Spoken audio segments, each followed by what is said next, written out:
Yo, Atlas speaking and welcome to part 4 of What If I Was Reborn as Soka of the Water Tribe with the Gamer System. Let the tale begin.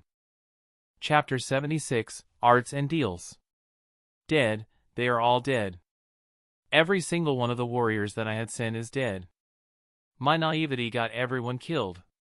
Not only the elders but also some of the promising younger generation were dead. Han was amongst them too. You must be devastated at her betrothed's death. How can I face her now? Arnuk beat himself over the decision he made. His body felt like it was falling apart from the stress. While he had been worried about pleasing everyone, he failed to take into account people's lives and that this was a war, not a political battle. Only Paka now in the Northern Water Tribe could be called a true waterbending master. While he was the best amongst any of the elders, one man could only do so much. Arnuk held hope that maybe they were still alive, but he had learned better. The experience of dealing with a war was quickly dawning on him. While walking down the road, he almost felt sick to his stomach when he stumbled into Soka, who was waiting for him in a secluded place, with very few people. "Hello," he greeted the chieftain cheerfully and waved. "I see that you're troubled, chieftain. I can deal with all of your problems." Sokka's words and gentle smile were meant to disarm anyone. He was like the helpful neighbor boy. "You know, I have some knowledge on situations like these. If you leave everything to me, then I will take care of it. Have someone else do the bothersome things for you, they will help you, and they will be your comrade, with seemingly no benefits to them. Sounds good, right?" Sadly, reality wasn't that bland. People were complex, and everyone had their ambitions. Sokka was taking advantage of the depressed and sleep-deprived chieftain. Even Arnuk knew, if he didn't know now, he would in the future. The chieftain stared down at the ground. He wanted to sleep, he wanted to be with you, and help her through this hard time. His heart clenched at the thought of his daughter. She was scared. This guy is either having mental degradation due to the lack of sleep, or he was that desperate. Maybe both, thought Sokka, playing the act of a helpful young man. Whether Arnuk could see through this or not didn't matter. Desperate people sometimes clouded themselves to believe what they wanted to believe. There was a reason why so many people fell for scam calls. "Then, fix it," Arnuk muttered, his voice filled with a strange optimism in them. His reaction made Sokka suspicious, but he didn't think about it too much. He clapped his hands, to bring the attention of the chieftain to him. "Well, I am not your dog though. So how about a deal that is beneficial for both of us? You didn't listen to my plan the first time, so now I have no reason to listen to you for free. What do you want?" The chieftain inquired. He didn't act like he was here to negotiate but just compromise. It unnerved Sokka a little at just how vulnerable people could become when desperate. Will I one day end up like that too? Everyone could end up as shit on the side of the road one day. Sokka didn't want that to happen, especially since he knew that his situation wasn't as good as it appeared, and he knew that. Still, he played it as everything was okay, and the smile on his face didn't falter. Though he promised himself to not act like a fool when the time came. Arnuk was worried about what would happen when the Fire Nation took over, and what would happen to you. These thoughts made his mood worse. "I want supplies, food, workers, and protection be sent over to the Southern Water Tribe." Sokka stated what he wanted, and his tone made it clear that there was no room for negotiation. "If you promise me that and we get it on paper, then I will agree." Arnuk nodded, expressing his agreement to the deal.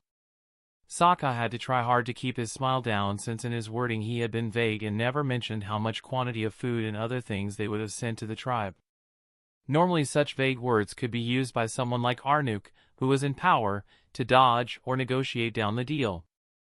But being the chieftain would only put him at a disadvantage when Sokka became the hero of the Northern Water Tribe. Sokka had a very detailed idea of how things would go, and while he predicted how this situation might play out, he also knew that some things could and would go wrong. But now, he had an incentive to win, a benefit, a reason, and that was a motivation that would push him. Though during the ordeal, Arnuk didn't try to negotiate. This surprised him a little. After all, just because someone had a tone like they didn't want to negotiate didn't mean that you shouldn't try to talk with them. To Sokka, it made sense, since the Northern Water Tribe didn't have any trade with the outside world. This was a nice surprise to him, like a birthday gift. But Soka was a little disappointed at how incompetent the ruling power of the North was. Like a shark, Soka smelled blood at this incompetence, and showing weakness in front of someone like him wasn't a good idea. Also, the North won't intervene in the politics of the South, even after this war is over. Of course, I will need that in writing too. This time Arnook, through his tired eyes, frowned. The North had been ruling the Southern Water Tribe for dash. But you haven't been ruling it for 100 years now, and they have lost a lot of manpower due to the war, and now it is a poor region, a shadow of its former self, Soka reasoned, as his smile slowly started turning into a frown. He wasn't really annoyed but had to play his part. The Northern Water Tribe will be destroyed without me, are you sure you want that? The Southern Water Tribe will just be an economic wormhole. Do you want to have to keep sending supplies on the other side of the world for a long time? The journey itself is expensive as hell, people don't do all that for free. He made sure to make Arnook think that the deal was beneficial for both of them. So the chieftain wouldn't feel like he was being screwed over, because he was. Soka knew that the Southern Water Tribe would become rich, as it had the biggest oil reserves. But at this time no one knew about it, and he made it sure in his wording that he included the whole South Pole wouldn't be interfered with, not just the Southern Tribe. These kinds of things were good to make clear early on. So in the future, when problems start arising, he will have the deal to his side. Intelligence increased by 1, for making a good deal that outsmarted the other side. Well, I am not exactly screwing him over. Technically. Arnook sighed, but in the end nodded, agreeing with this deal too. In his eyes, the Southern Water Tribe would be a never-ending money sink. Overall it was cruel to think of it that way, but he was glad that Soka was taking this out of his hands. I agree, the paperwork will be done and we will both make a blood fingerprint on the contract that will be held for now, until the end of time. Geez, look at these theatrics. Well, I guess they are very old-fashioned and think things like these are still cool. Soka kept his thoughts to himself and didn't utter a word about his thoughts. Instead, he just smiled and shook the tired chieftain's hand. Glad we could work this out. Now go and rest, I will take care of things from here on out. Arnook walked off to be with his family, and his posture was that of a defeated man, even though he tried to keep the illusion that he was okay. The world around him was filled with uncertainties, but Soka knew better than to panic. The coldness around him seemed to sink into his skin, but he stood tall, unwavering, breathing out a hot cloud from his mouth. What a sad situation. For a split second, Soka allowed himself to feel pity for Arnook. But he understood that this had to be done, things were becoming complicated and the best he could do was take care of the people close to him. The prey, or the predator, I wonder which one I am. Looking at the sky, Soka saw the clouds slowly moving. He closed his eyes and took a deep breath, writing any thoughts of hesitation in his mind. He walked along the road, silently, but quickly at the same time. Arriving atop the wall, he looked at the sky once again and saw that it was dark. Soon the full moon would become purely visible. After writing these documents, he knew what had to be done. Human moves for their benefits, if there was nothing to be gained, life wouldn't be worth living. Soka wanted to go and immediately pressure Arnook into signing the papers but decided to let the man spend some time with his daughter. You was someone whose demeanor reminded him of someone in his past life. He was reminded of a bloody bathtub every time he looked at her. Though he mellowed out later on in life, during his younger years, he wasn't nice at all. Harsh environments always grew strong people, survivors, and those kinds people weren't nice most of the time. He waited for a couple hours, standing there while staring at the Fire Nation Navy. Hundreds, possibly thousands of ships stood. Even with the gamer interface, that was something Soka couldn't deal with. But he never was someone who would give up so easily. It wasn't like he had to fight against the enemy head-on. Soka used a minor trick with his waterbending and made an ice cube that perfectly fit in his hand. He compressed the ice, making it more rigid and stringer, and the sparkle that it gave off was like that of a diamond. Soka? Suddenly Katara's voice rang out, as she had walked up the stairs and stood next to him. overlooking the Fire Nation Navy. The chieftain called for you and has requested Aang as a witness. Did something happen? Her voice showed that she was worried about him. But Sokka dismissed such thoughts of hers with a gentle smile, fondly clasping her cheek. No, don't worry. I have everything under control. I will make life in the Southern Water Tribe amazing. At first, Katara glanced at him questionably, as if confused by what he had said. She only smiled, feeling the gentleness that he usually never showed. You don't have to worry either. As your sister, I will be by your side too. So stop being so sad. Sad? Sokka hadn't noticed he was making that kind of expression. But he wasn't worried, since Katara was the one who saw this side of him too. Cold, sarcastic, kind, which side was his real one? All of them were him. Sokka dismissed any distracting thought that came to mind and patted his sister on the head, before walking away with a smile on his face. He was back to normal as if nothing ever happened.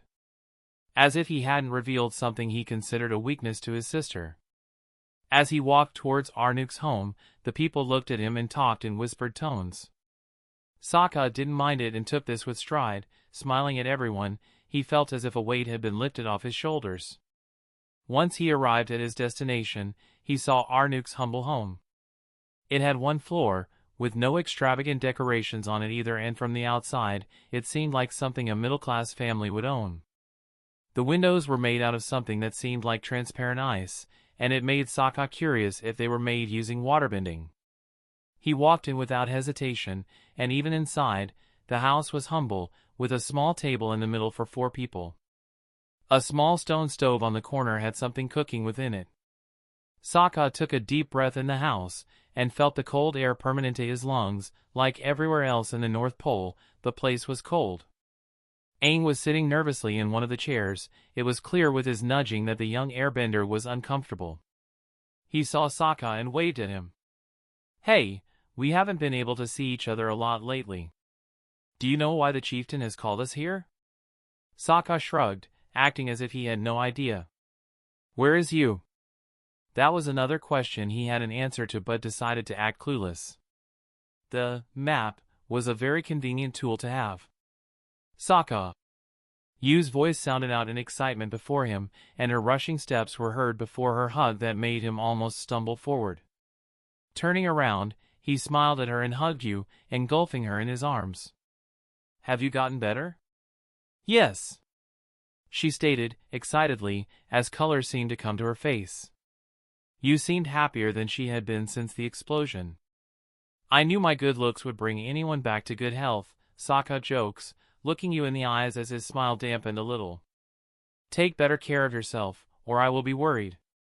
Once again, Sokka said another lie without missing a beat. By now, Yu had outlived her usefulness and there was nothing that could be gained from her. But he decided to help her. Why? Because he wanted to. There wasn't some deep meaning to it, nor a benefit. Yu giggled, in turn, hugging him even tighter. Aang looked at the table awkwardly, feeling like a third wheel. That was when Arnuk came into the house and saw Sokka and Yu hugging each other, both with smiles on their faces. Chapter 77, Sokka looked back at Arnuk, and the old man narrowed his eyes. This made Sokka wonder if this could lead to the destruction of their relationship.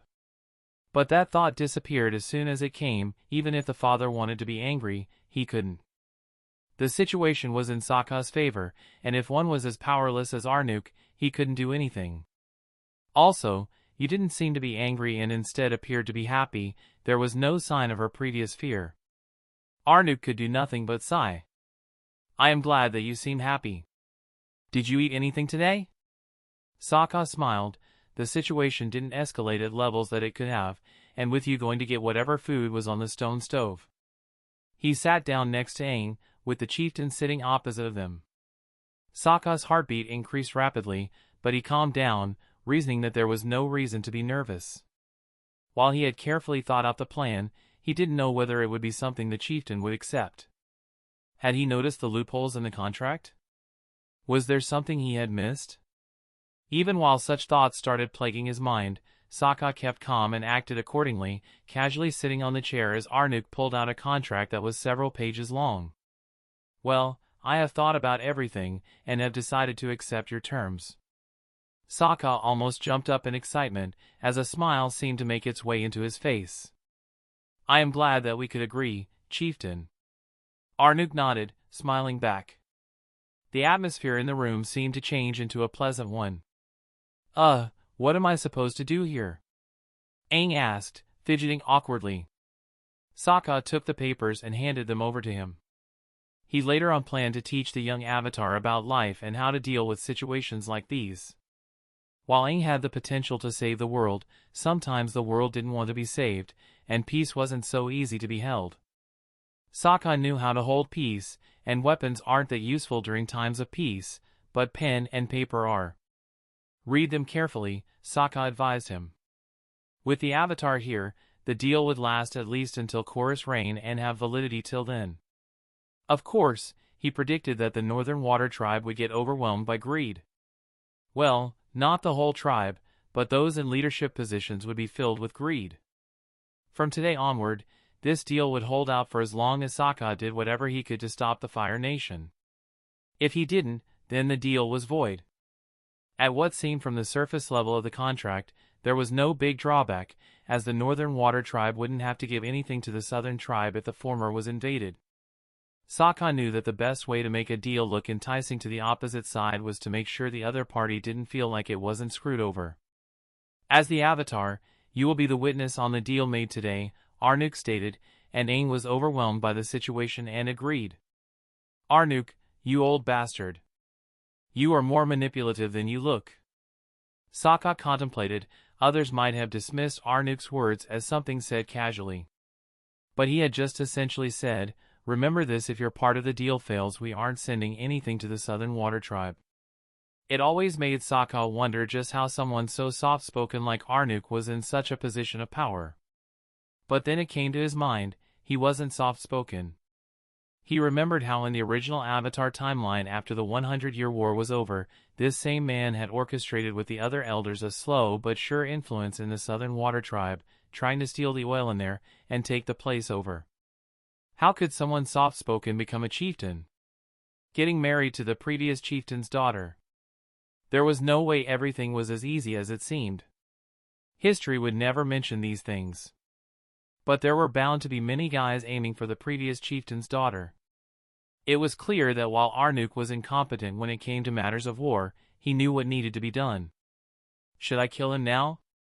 Better than to let him grow and become someone that might become troublesome. Soka glanced at the chieftain as he thought about how to kill off the man, but decided to not go through with it, as someone else would take his place anyway.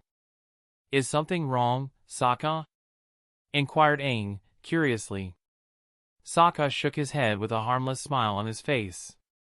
"No, it's nothing. Just thinking of a way to take care of this problem." As the night came about, the last full moon stood in the sky. After tonight there won't be another full moon in quite a while. Soka stood atop the wall that had protected the Northern Water Tribe for many years. He could feel the biting cold in his skin but didn't mind it. Any kind of pain just showed that he was alive. He was wearing dark clothes and a face mask where only his eyes were shown. His spear Skypiercer in hand. Two other people also stood next to him. They wore similar clothes and their builds were lean and built for agility. One of them was a waterbender and the other a warrior. But they all had one thing in common and were similar in size, and when masked, it was hard to tell which was which. In the dark, they seemed the same with these disguises on. This was done intentionally by Soka. "Remember, we will only address each other A, B, and C. Not at any point must real names be mentioned." Soka reminded them. He was A, while the waterbenders was B, and the last warrior was C. This was all made so Azula wouldn't know who they were. "Let's go." After saying that, Soka jumped towards the water and the other two followed him. He could feel the cold wind hit his body. But he didn't mind, though a trace of cautiousness sneaked into his heart. Since she had been recently attacked, would she still be on guard? It depended on how much she trusted Kuzan, because if she trusted in his abilities too much, then she would think that he would be able to see through this too. B. The waterbenders created a bubble in the eater and an ice footing so they could surf underwater. Soka looked at the dome of water as they landed, and went under it. Even though he could do something like this himself, it didn't mean that he wasn't impressed by it. He loved bending or any kind of other fantasy power anyone coming from a normal world would. They stealthily arrived at the main Fire Nation ship, and as Soka landed on the deck, he saw a couple of soldiers standing guard. His finger trailed to the back of their necks and he softly used chi blocking before anyone noticed anything and they were knocked out. What was that? B looked on in surprise, never having seen such a takedown before. Soka shook his hand and made a shushing motion to keep quiet and not say anything. C was the first one to look around and feel like something was strange. He looked at Soka and mentioned that there were too few guards around here for a royal ship. Soka nodded, he had noticed this too, and he got an answer. Lightning crackles rang out. Looking up, Soka saw Azula on the highest point of the ship, looking down at them, and she already had her fingers pointed at them. He moved as fast as he could, grabbing the two people that had come with him. Soka dodged out of the way of the lightning. Boom! A loud explosion rang out, and while the two people that came with him were disoriented, Soka was fully on guard and threw them to the side. Crackle. Lightning sounds rang out again, but since his view was obscured due to the smoke, he couldn't see where it was exactly coming from. Pulling out the map would block his field of vision more too, so Soka opted for a better option. He closed his eyes and let his sense danger skill to sense the attack. Tilting his head, lightning passed right past him, and the loud cracking of the electricity hit his ears, and some small veins of electricity licked his skin, ripping the lower right side of his mark. But Soka was quick to pull another mask from his inventory and covered his face. You thought you were a predator, but you're a prey all along, Azula remarked, and her voice was like a little girl who was breaking her dolls apart and enjoying it. You're pretty good. I thought a human couldn't be able to dodge lightning from such an angle. You sensed it for about 1 second before it hit you and dodged. Amazing! Soka swung his spear, creating a small wing and clearing up the dust around him. He caught sight of Azula and noticed that Mai and Ty Lee were next to her. If I remember correctly, you should be Princess Azula of the Fire Nation. Oh?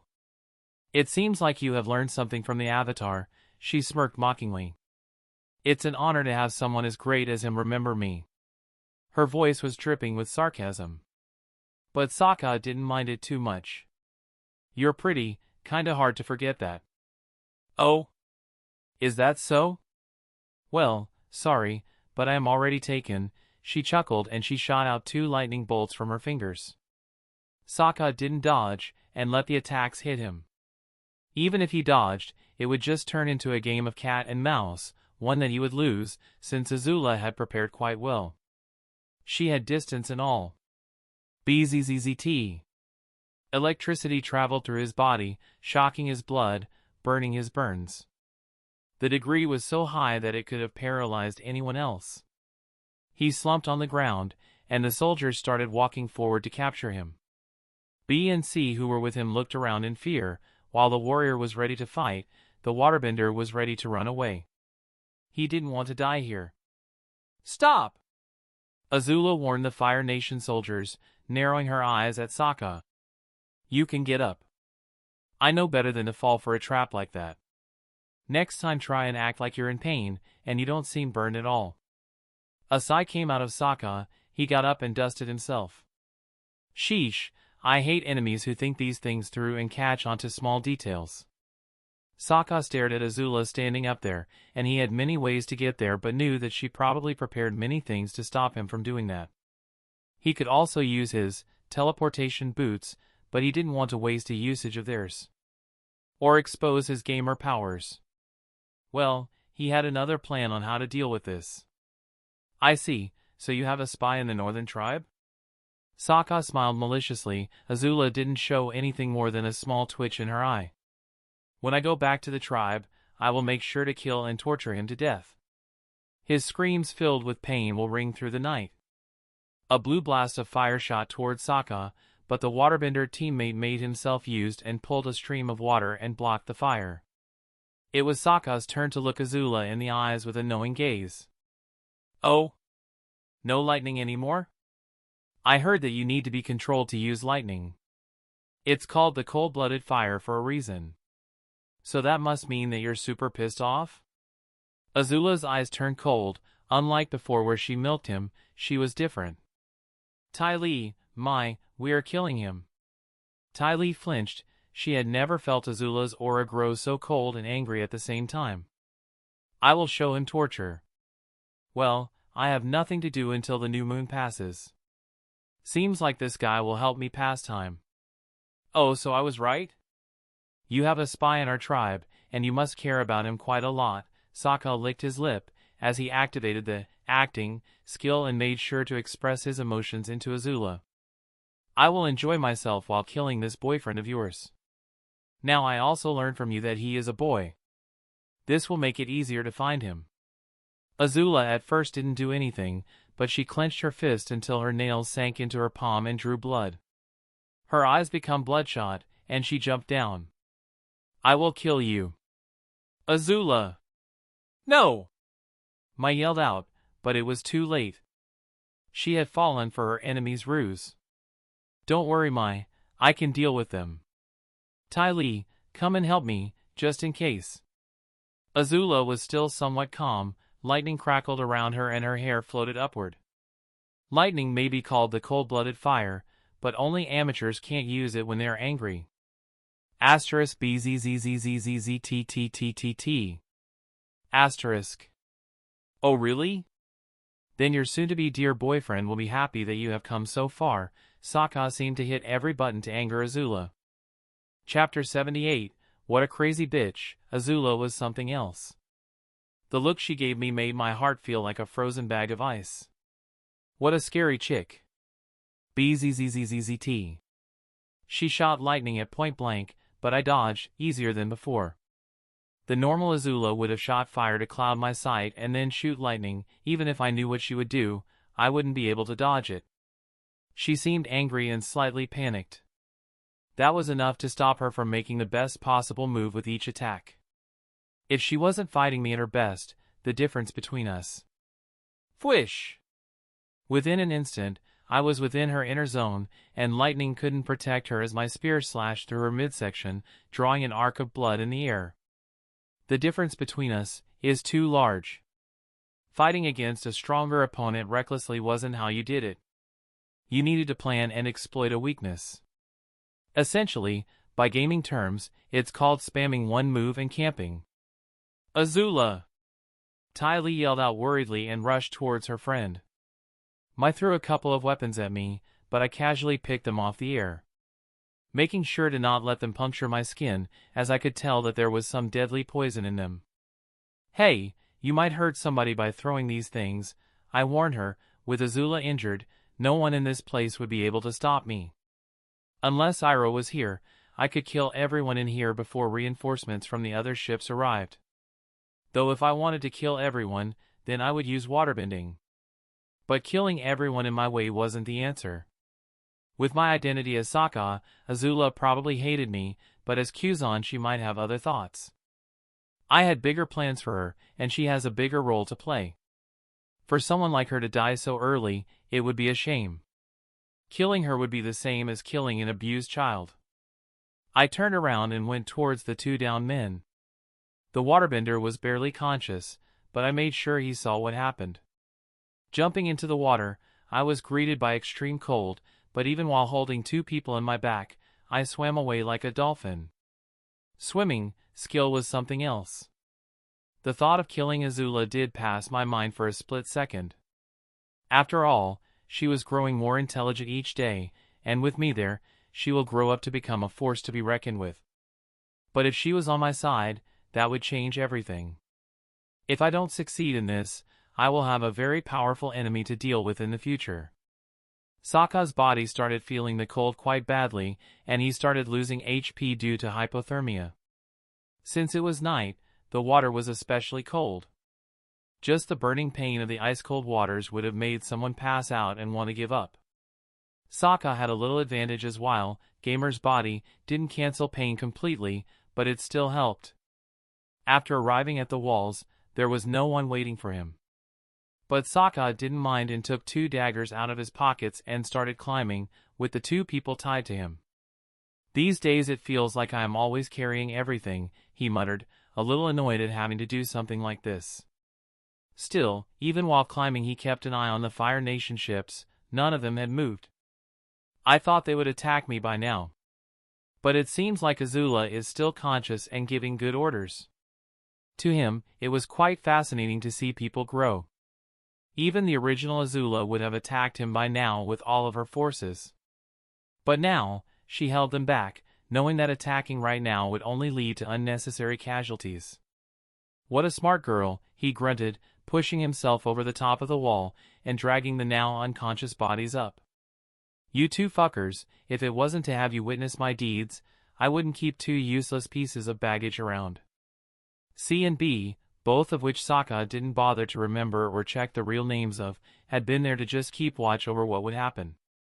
They were useless to Soka in battle. Azula had been expecting them and they ended up becoming baggage. Amidst the cold night winds of the north, except for some guards, no one else was there to see Soka carry 2 limp people over his shoulder. He walked into the chieftain's house and dropped his helpers on the ground like a sack of potatoes and sat on the chair. Soka went and lit a fire on the stove, making himself at home. It's cold as hell these days. Do you go into every house and use their charcoal? Arnuk came out of his bedroom, fully clothed. He looked healthier, and he didn't seem that worried anymore. It made Soka wonder if something good happened. Noticing the 2 unconscious, shaking bodies on the floor, the chieftain frowned. I think you should take them to the healing huts where they will die. Get someone else to do it. I hauled them throughout the ocean, swimming in cold water while carrying 2 people is hard. I am tired. Soka explained, without missing a beat, even though due to Gamer's body, he wasn't tired at all. Anyway, I am here to explain what happened. Princess Azula is the leader of the ships. She is young, but not naive. Honestly, I would rather have anyone else in charge than her. But I injured her heavily and the injuries should take a couple of weeks to heal. Soka didn't say the whole truth, but even Arnuk couldn't refute his explanation. Azula was too injured for battle, and the chances that she would participate in the war were slim to none. This would help tremendously. She was too competent to allow her to be in the field of battle and see the fight directly.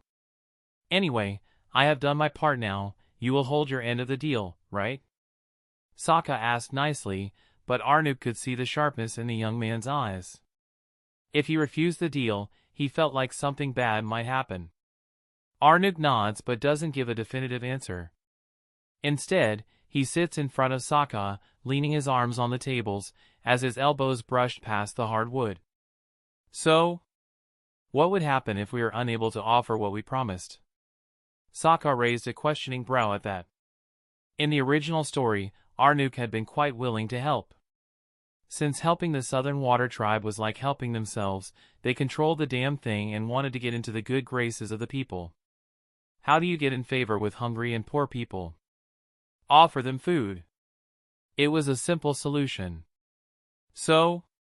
I don't think such a thing is relevant for now. Soka shook his head, with a good-natured smile on his face. The initial bombs destroyed a lot of the food storage we had, Arnuk clarified. People will starve if I offer my part of the deal. How about we split the deal into parts, and we pay you in a period over 10 or so years? You don't want people to starve, do you? Chapter 79, Your people are starving? That's sad. Soka shook his head, looking at the chieftain with a sympathetic look. Well, I am sure you guys can handle it. After all, we did make a deal. Yes, but are you cruel enough to do this to starving people? It's not like I am unwilling to pay you, it's just that we are a little tight on food right now. Arnuk reasoned. The leader looked sad while staring at the table. This made Soka frown because, for the first time, he wasn't able to tell what the chieftain in front of him was thinking. Usually, until now, Arnuk had an opening, a guard down, or was depressed. putting him in a weakened state where someone like Soka could read him like an open book.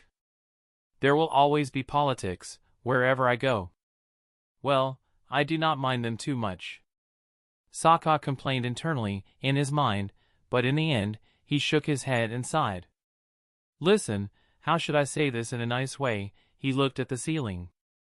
When you made the deal, you should have thought of your supplies before accepting. Back then, I didn't know, and was tired, my mind wasn't at its best. Arnook tried to express his remorse, but Soka wasn't buying it. Unlike Aang, he wasn't a pushover. They had a deal, and he also had people to protect. In truth, Soka didn't know if Arnook was lying. He might be for all he knew. But even if it wasn't, it didn't matter to him. He knew that not getting food for his tribe would end up with many of them emigrating after the war. Listen, I don't care. In the end, Soka decided to be direct. He didn't want to negotiate this for days. We had a deal, and I want the rewards sent home as soon as possible.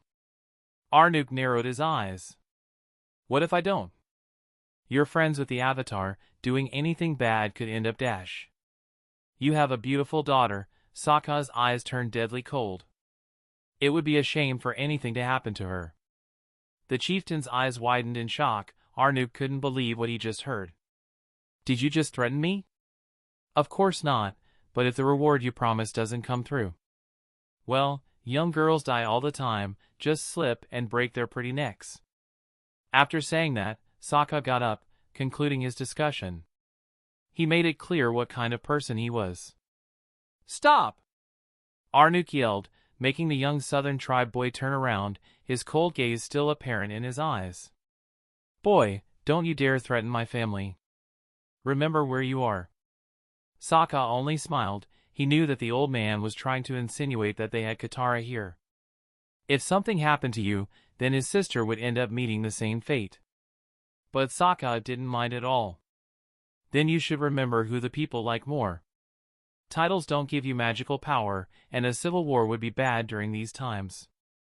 People loved Sokka, they thought him to be a competent young man, and he knew that. If he bid for the chieftain's removal or incompetence, not everyone would agree, but having a civil war within the walls wasn't a good idea for now. Arnook sighed in disappointment. To him this was just a negotiation, but Sokka turned it into much more. I will destroy him. That was the one thought that ran through Sokka's head. Arnook had proven himself untrustworthy, and he needed someone to take the reins in the Northern Water Tribe that was somewhat trusting. He didn't need to be friendly, just someone who held his part of the deal. Sokka had been playing around with these D-folk for long enough, and he didn't plan to keep doing so for too long. As the last full moon settled past the sea, the sun rose, and every waterbender and warrior on the tribe stood ready. The Fire Nation ships raised their anchors and started moving. It seemed like there was no end to them, hundreds, no, thousands of ships. Sokka was amidst the people in the wall and stretched casually, amongst the nervous soldiers. He seemed to be very relaxed. Guys, once we kill these Fire Nation soldiers, do you want to have a drinking contest? I have a fish I caught today and perfectly salted it. I can't wait to go back. By the way, if any of you survive, let's eat some of that fish together. Sharing is caring. Ding! New quest, Save the North. Sokka dismissed the notification after accepting it. He didn't care about quests too much, as he would do what he wanted and knew that letting himself be controlled by these notifications wasn't a smart thing to do. By the way, if we die, you owe me some money. The soldiers chuckled at his words. Sokka smiled. Joke's on you, we will all die one day, so you still owe me. See, that's how you make a deal. You got screwed. That's why I am gonna live, and not let you eat even a piece of fish. A soldier finally got the courage to speak, with a smile on his face. Fuck that, go and die you bastard, nobody's touching my salted fish, Sokka said, insistent in keeping his fish. Fuck you Sokka, I am getting some of that salted fish no matter what, another guy added. Katara, who was among the soldiers, frowned in confusion. What crude words. Aang on the other hand looked on in admiration. He is amazing. Everyone has forgotten why they were so nervous. He makes it look so easy, calming them down in seconds. Soka of course didn't hear any of this and was concentrated with the fleet. He frowned when he noticed only one ship coming towards them faster than the others.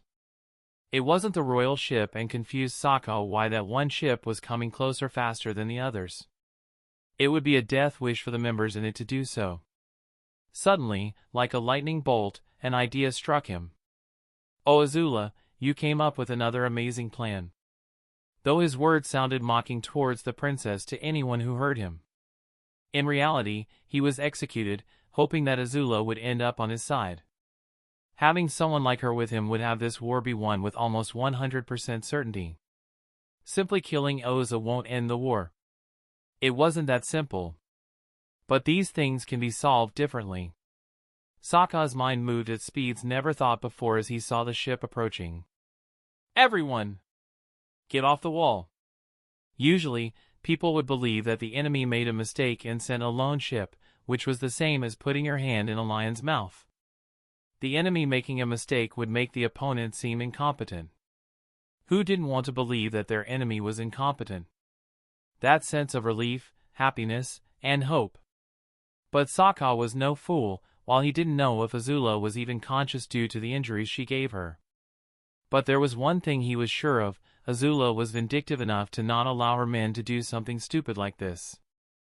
The people hurriedly got down from the wall, and Sokka did too. As soon as the ship got close and touched the wall, his sense danger skill flared like never before. Boom! The walls crumbled like paper, and everyone looked on in shock. If they hadn't moved, then most of the army would have died. Even the giant debris that started raining down would have killed many. But the waterbenders stood guard and handled huge chunks of ice that used to be part of the wall and turned them into water. Aang also made sure you try and help everyone, pushing them out of the way of an attack. Soon the ships moved at top speeds and docked. Now it was time for war. The wall, the one that had been the biggest defense, that had held back since millennia against outsider attacks, had crumbled down. In truth, Sokka wasn't even surprised. Azula had a history with walls, and they were never able to keep her out if she wanted something. Chapter 80, Arnuk POV. Even though I was in the back of the army, I felt the heat lick my skin like a fire lizard cat's tongue. Sokka's warning had saved the army, or we would have been defeated without being able to put up a worthy fight otherwise. But there stood Sokka, looking at the explosion with no fear in his stance. I was jealous of him, to say the least. He was also someone I had to be cautious towards. While I kept getting older every day, he was at the peak of his youth, powerful, smarter, and everything I lacked he had. He might have been a good match for you, but he isn't someone I wanted anywhere near close to her. Sokka has shown that if I got in his way, he was willing to go after my family. There is no doubt in my mind that if he marries you, and secures the position of the future chieftain, I will have an accident on his behalf. I have never met someone so dangerous in my life and knew that it was only a matter of time before he became a danger. That greed in him, even though he says that he will be satisfied with ruling the Southern Water Tribe. I knew that he would do a good job ruling. Men like him were very competent. How long until his eyes wander north? What worried me, even more, was that Sokka would be the kind of tyrant people would like. What a disaster. How do I deal with someone like him? Everyone, stand ready! Yelled out Sokka. As the smell of the oil drafted on his nose, he could almost taste the crude substance. Still, as he saw the Fire Nation ships approaching, and with no wall to keep them out, he knew more distractions could lead down a bad path. Sokka knew he wasn't a naturally good leader. At best, he was just a copy of legendary figures in his past life. He is stealing their ideas and using them as his own in this world. But he knew one way that even someone like him could lead people, and that was to lead by example.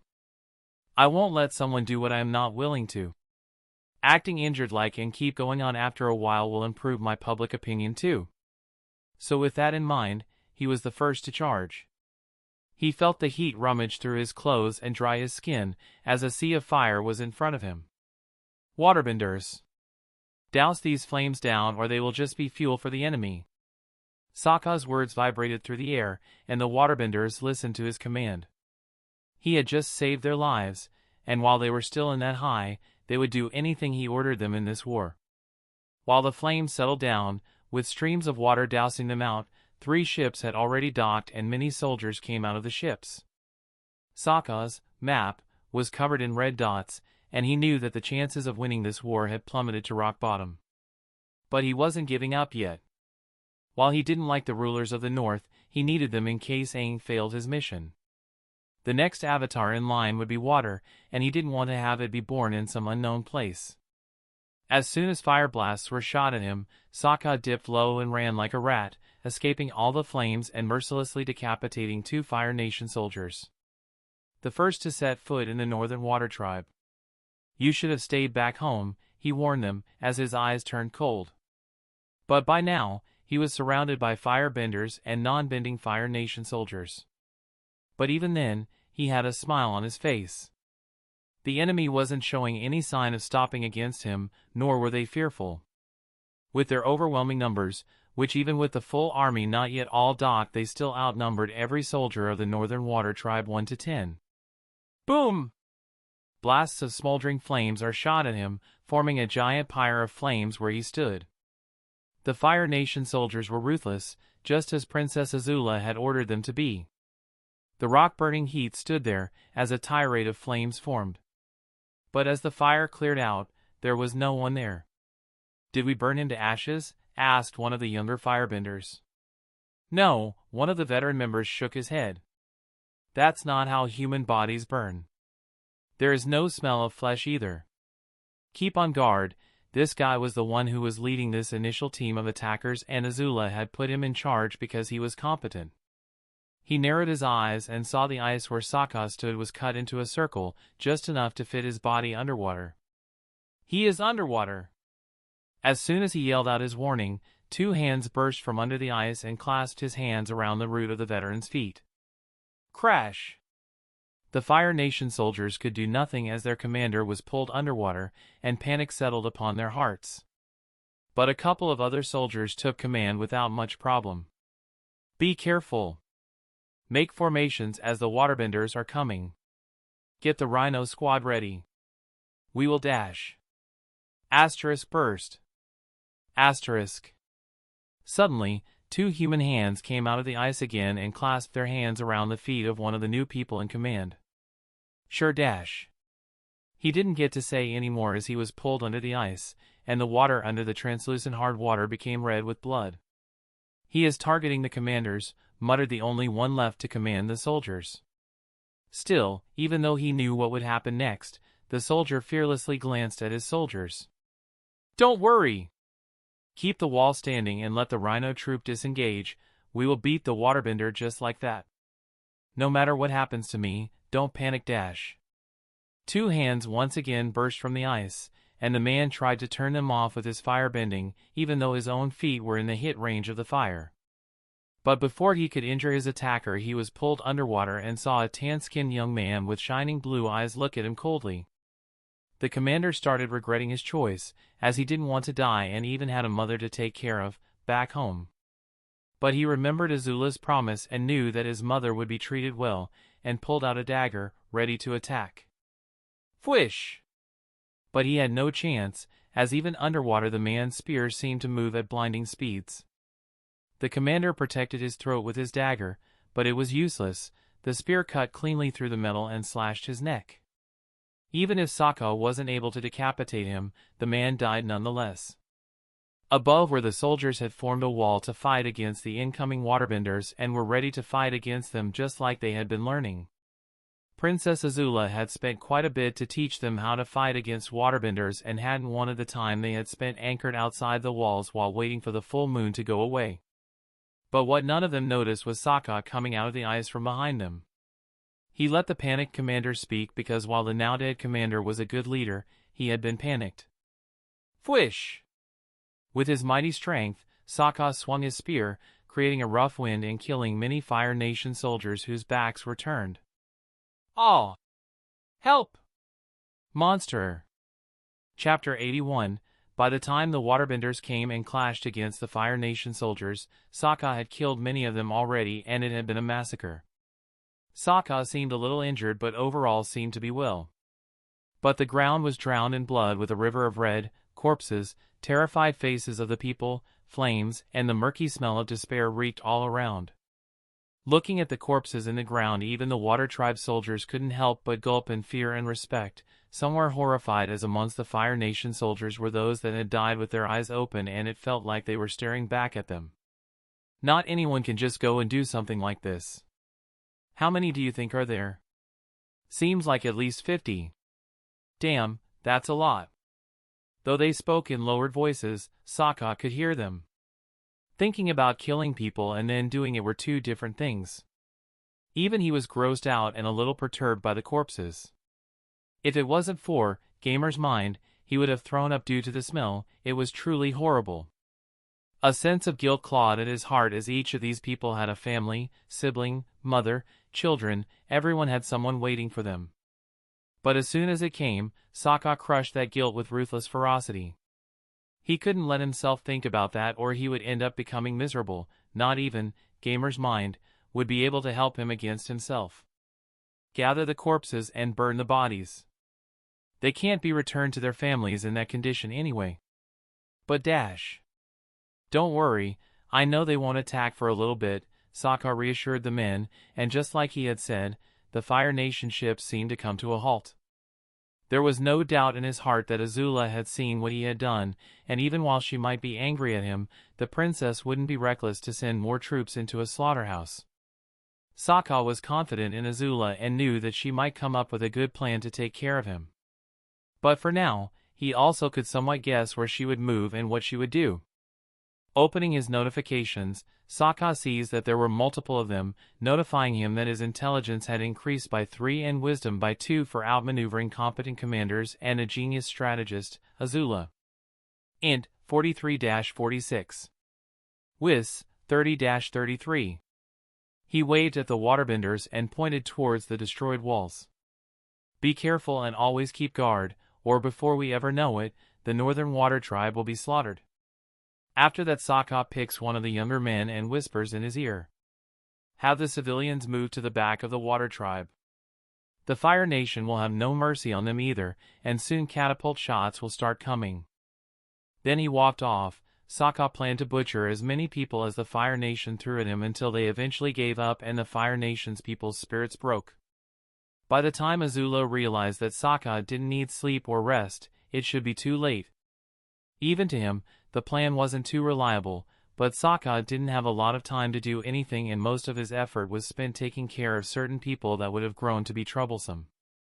Still, he didn't have time or the manpower to prepare something fearsome against Azula and her massive army. For all he knew, Azula could realize that he didn't need sleep and rest much sooner, and that would have the plan come crumbling down.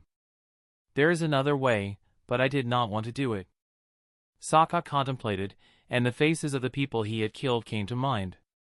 Someone like him didn't mind killing too much, but it made him feel sorry for the people they would leave behind. The one who dies only experiences despair for a second, but those they leave behind will be affected by their death for the rest of their lives. Without a working father, the children wouldn't be able to eat, and what about their mother?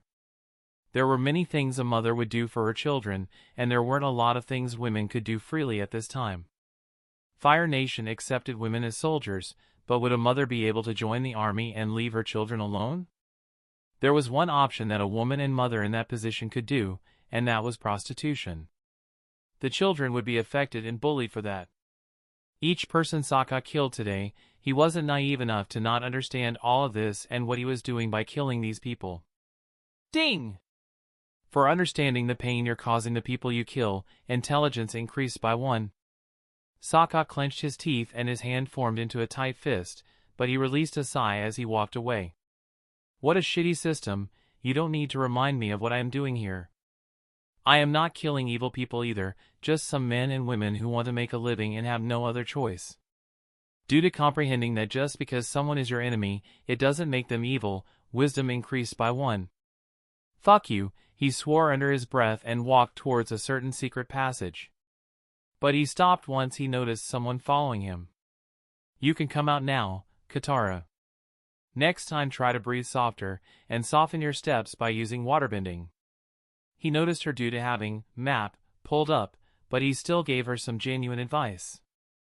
Though Katara wouldn't be able to hide from the map, no matter what.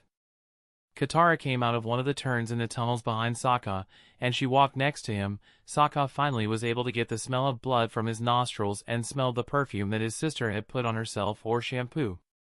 He didn't know what it was, but it helped him get rid of that gross, bloody smell of death. "Are you okay?" she asked him, worriedly. Katara had seen what her brother caused. While Aang had been conflicted on the matter, she knew what to think of her brother. "It wasn't your fault, this is a war." If it was anyone else, she would have been afraid to approach them, but Sokka was her brother, he was family, and no matter what he did, she wouldn't feel scared of him. He sighed at her words and smiled slightly. "Do you think I will break down after killing people?" "Don't worry, your brother isn't that weak, I can do a lot more than you think." Katara felt a chill go down her spine, as a feeling of coldness surrounded her. Still, she only took a deep, cold breath, and calmed herself. Deciding to change the subject, she asked, "Where are we going?" Sokka smiled at that.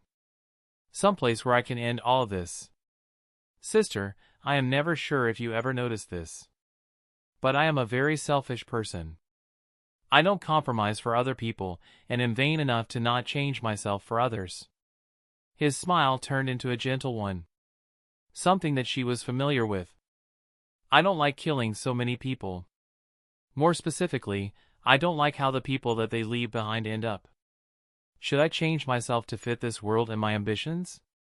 A great man once said, 'You can choose as you want, but your wants are chosen for you.'" Katara was confused at where her brother might have met someone like that, or which book he read it from. But Sokka continued as they both noticed the light at the end of the secret tunnel they were in. "We are not free in what we do, because we are not free in what we want. But as a selfish person, I want." Suddenly he stopped and his smile slipped off his face and he patted Katara, ruffling her hair. "Someday you will understand just how much we lack choice. Some are okay with that, I am not."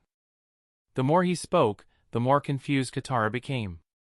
It felt like he was trying to tell her something but stopped himself. After walking out of the secret passage, there was a bush blocking their way, and the light was past that.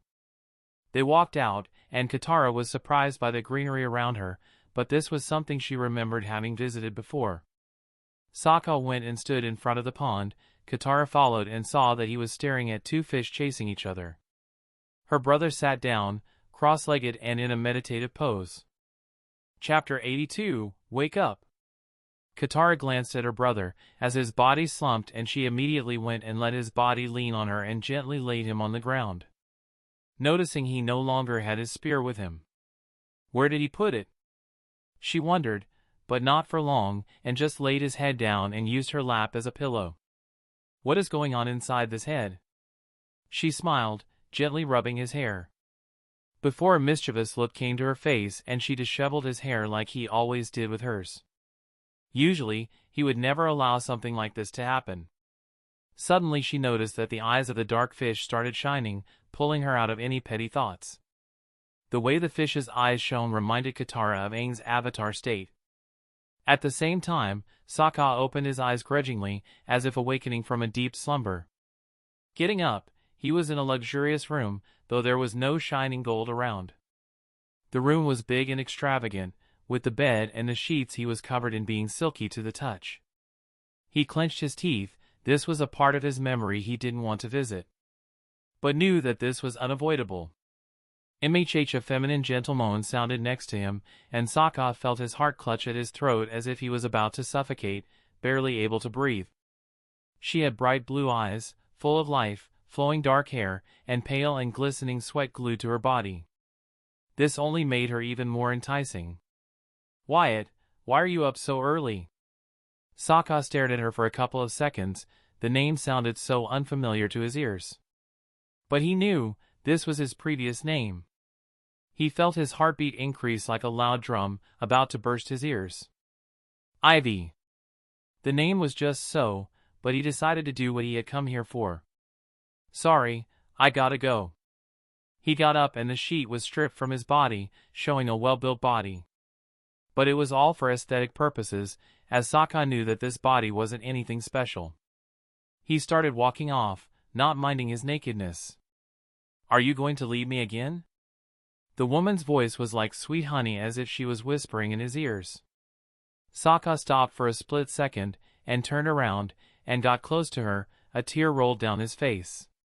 "Sorry, but I am the kind of guy who doesn't like giving his life for someone else." He kissed her on the forehead and walked off. "Also, it would be weird to try and replace you with an imaginary version that was made by my mind." She chuckled. "Cold as always, Wyatt. Did you ever love me?" "Yes," Soka nodded. "You're the woman I have loved the most and regret what happened between us. But I am in a whole new world now. I can't have myself be obsessed with the past so much." "What a cruel man." She chuckled. "You're not willing to let yourself feel something, even in the land of imagination." "Are illusions supposed to admit to being an illusion?" he inquired curiously, simultaneously opening the doors of the room that were unnecessarily big and beautifully decorated. But on the other side of the door was just a dark abyss. Soka sighed and closed them. Turning around, he sat down on the ground, staring at the woman with an amused smile on his face. "So is this some kind of spiritual trial? One where I see my mistakes and admit to them while weeping in pain? And beg for forgiveness? I do have a lot of regrets in my past life, but didn't think you would pop up." "Why? Am I not that important to you?" she said jokingly, sighing while looking at her hand. "Yes." The woman smiled knowingly as she got up, the cloth bouncing off her bountiful chest, and she stood naked. Looking at her own body, she smiles. "Wow, you remember every detail." "Actually, no, your breasts are bigger than they used to be. Always wanted them to be bigger, but with you being my sugar mama, I couldn't say that to your face before." Soka shrugged as if this wasn't himself he was talking about. The smile slipped off the woman's face as she peered at him like a hawk. "You will be stuck here forever if you don't face your problems. Only then will you be able to gain a mental connection and contact the ocean spirit." Suddenly, as he thought of how to solve this, Soka smiled and looked at her. "So does this mindscape have a time dilation?" It was a very cliché thing, so he had to ask. "Yes, 1 minute outside is 10 here," she answered, confused at what he was getting at. "That's cliché," he whispered, but the smile on his face only got wider. He tried to access his inventory, but it didn't open. "Oh, right, I am inside my spirit and mind here." He went towards the bed and kicked it. Bomb! His leg shattered the wood as if it was nothing, and he made a makeshift spear out of the wood. "Welp, tell me when about an hour passes, or 10 hours in here. Because I am about to use this time to train. This wasn't made for that. The ritual is sacred where one comes to understand themselves, see that they are human dash." Okay. Soka waved her off as if she was just an annoying brat.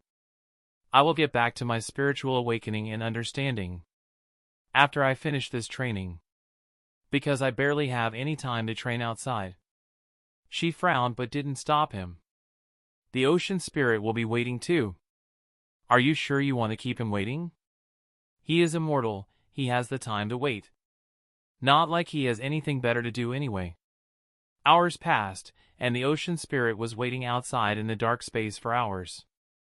Unlike the harmless fish that was his physical form, his spirit form was that of a gigantic, humanoid, koi fish that seemed to be made of water. As one of the strongest spirits in existence, even when Rava and Vati used to roam the lands, neither would try to mess with him.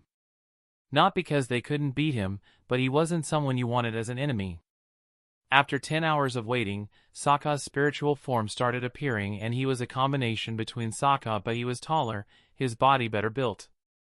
The ocean spirit's gaze shined down on him, and immediately a connection was formed between the two of them. "I see that your spiritual trial took quite a long time," said the ocean spirit, speaking through his soul, and it seemed like the dark abyss around them seemed to rumble. "It must have been a heavy trial of regrets and pain."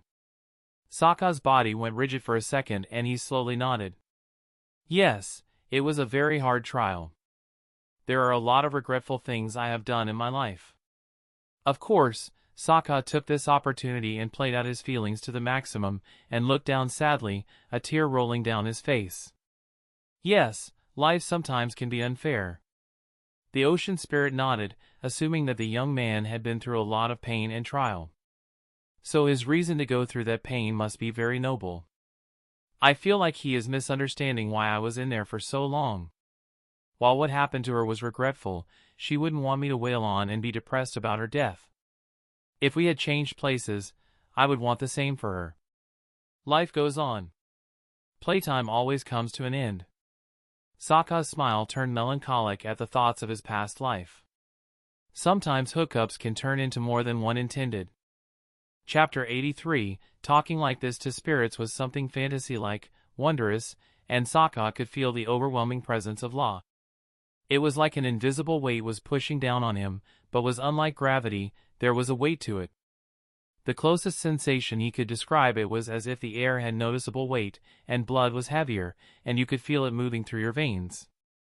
This was caused due to the difference between the size of their spiritual energy, or as some might call it, Sokka's gamer interface interpreted it as MP. It's strange, rumbled the spirit of the ocean. I couldn't see your trial at all. Or even look at your mind. Sokka seemed to contemplate what he said. But he knew that it was Gamer's mind protecting him. But there was one thing that he wanted to know. Knowing that Gamer's mind had a limit, Sokka feels curious to know just where that limit stood. The reason he had made it so far even when spirits seemed to pay attention and scheming against him, was all because he had picked his fights carefully. There had been some surprises along the way, but life never was that predictable and he had been able to handle things. Would you have been able to enter forcefully? The spirit of the ocean tilted his giant fish head. Its monstrous look made it hard to read his face or what it was thinking. I feel like you're hiding something. A chill went down Sokka's spine when he heard those words, but he smiled and nodded. Yes, I am hiding a couple of things. But everyone has some things they don't want to be known by anyone else. Those deep secrets. Even you have secrets, right? LA's mouth opened, and since he was made out of water, he had a translucent look, but Sokka could somewhat make out a smile. It was quite difficult to read the spirit's expressions.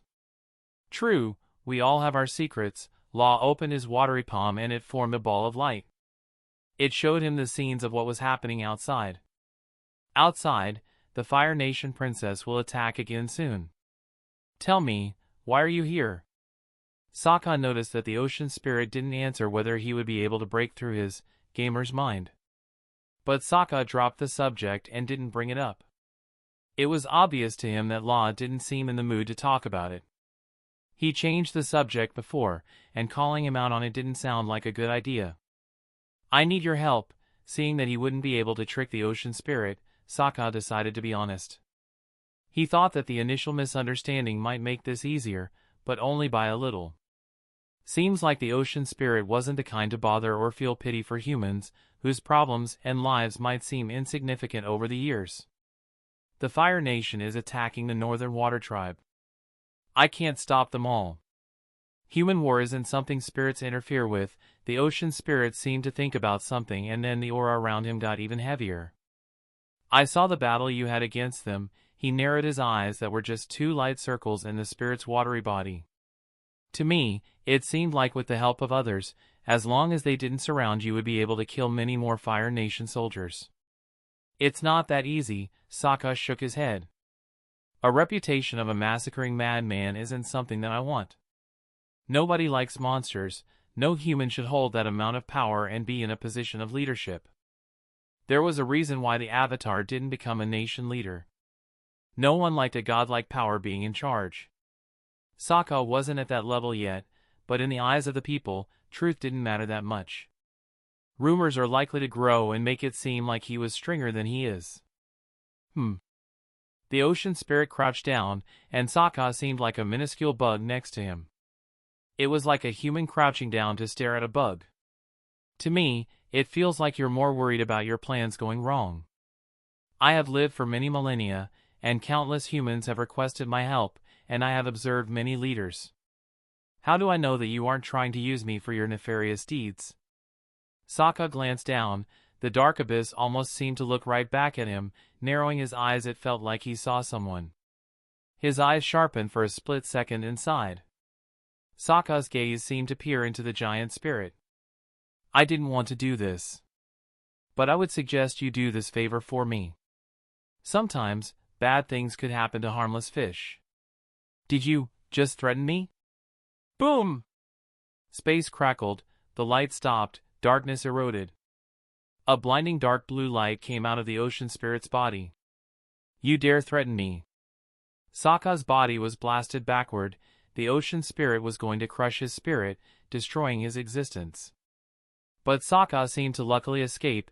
It was as if fate itself was bending to his benefit. A smile adorned his face when he saw this. Just as I thought, we are still somewhat inside my body. The ocean spirit looked on in wonder, as all of his energy seemed to move away from Sokka.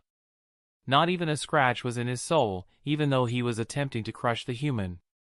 Law had lived for thousands of years, so he wasn't incompetent when it came to using his spiritual energy and powers, but right now, he seemed very incompetent. Like a trained boxer unable to land a hit on a small, unmoving child.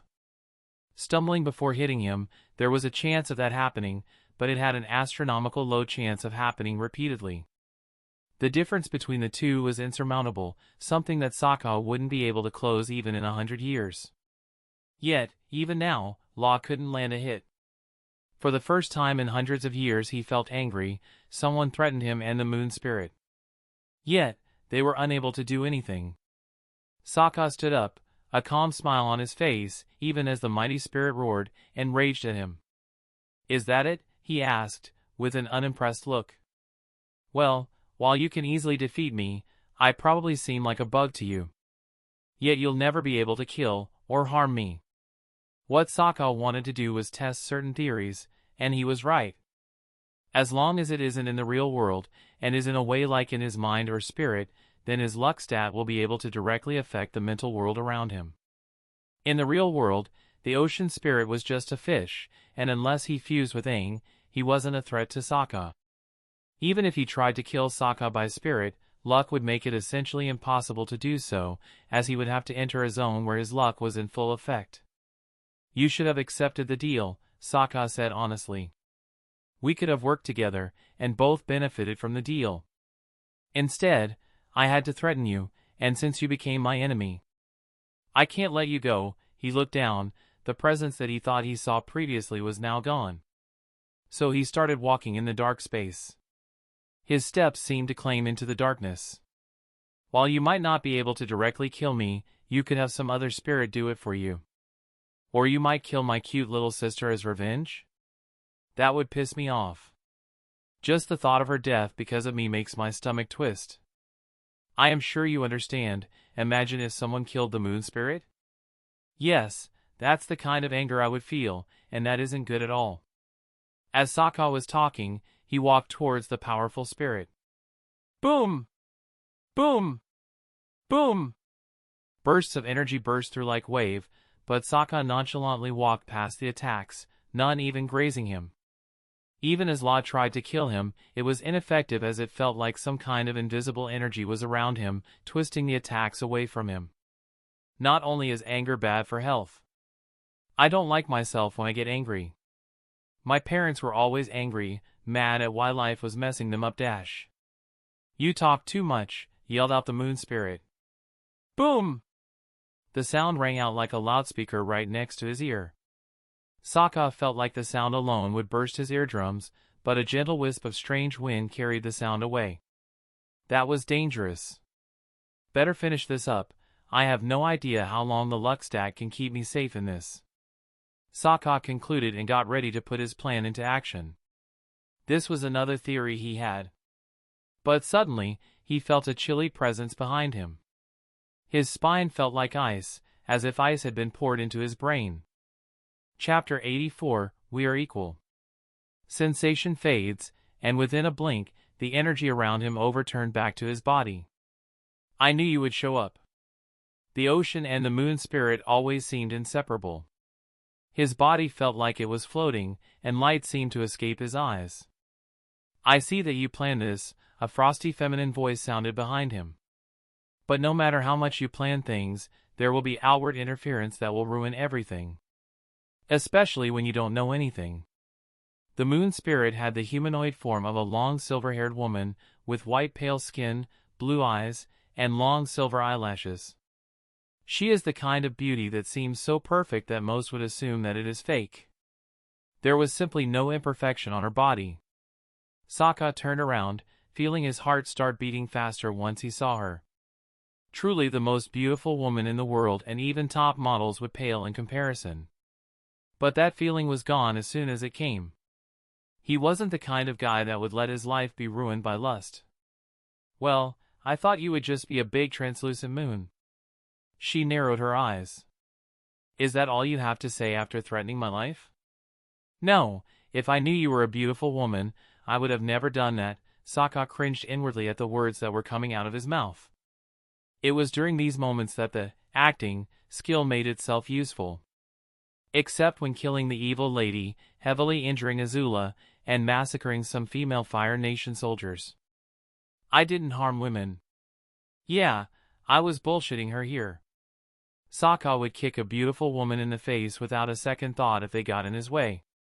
But of course, he had to keep up his gentlemanly demeanor. Who didn't like a gentleman? Everyone did. Though he had a feeling that the moon spirit already knew the kind of man he was. His experience in dealing with thousands-of-year-old women was lacking, to say the least. Unlike the young, impressionable women he had charmed until now, his attempts this time were useless as Tue, the moon spirit, sent him a cold glare. Literally, as the tip of his fingers started freezing as she kept looking at him. "I should destroy your existence for speaking like a human who hasn't even lived 2 decades assumes that he knows everything there is to the world. I never claimed that. Admittedly, there is very little I know about this world, especially spirits," he admitted, his smile slipping off. "But aren't you the ones being arrogant? Just because you have lived thousands of years. Don't assume you know everything, or that age somehow makes you wiser than others." "With age comes wisdom, young man," Tue snorted, showing her clear annoyance at his words. "Oh yeah, I am sure that there is a lot of experience and wisdom to be had in swimming in a pond for thousands of years," Soka added sarcastically. He wasn't going to back down, or show fear here. This was his domain, and the two spirits seemed unaware of where Soka's power was coming from. In his eyes, they were the ones being naive here. Still, Tue had a chilly energy burst out of her that made him feel full and weightless, as if a balloon full of helium and about to pop. The power of the moon was overwhelming Soka's body, but he didn't show an ounce of fear. Like before, a strange, non-existent force seemed to come out of nowhere, and a rift opened in space, causing the moon spirit's aura to disperse as soon as it got close to harming Soka. Even the tips of his finger that were frozen returned to normal. "What was that?"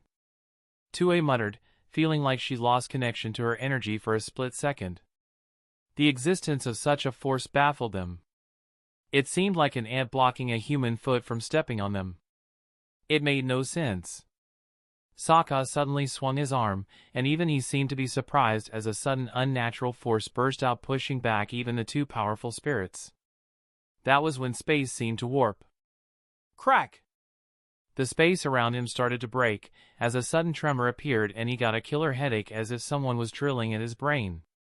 Soka closed his eyes, and when he opened them again, he was lying on the lush green grass, close to the pond and sleeping next to Katara. Getting up, he stretched and opened the notifications. "Your wisdom has increased by 1 for tricking ancient spirits. Due to finding a loophole in the spirit hall, where you're supposed to contemplate on your being, intelligence increased by 1. Spear mastery has experienced a rapid increase in level. Spear mastery, LDL 55-LDL 60.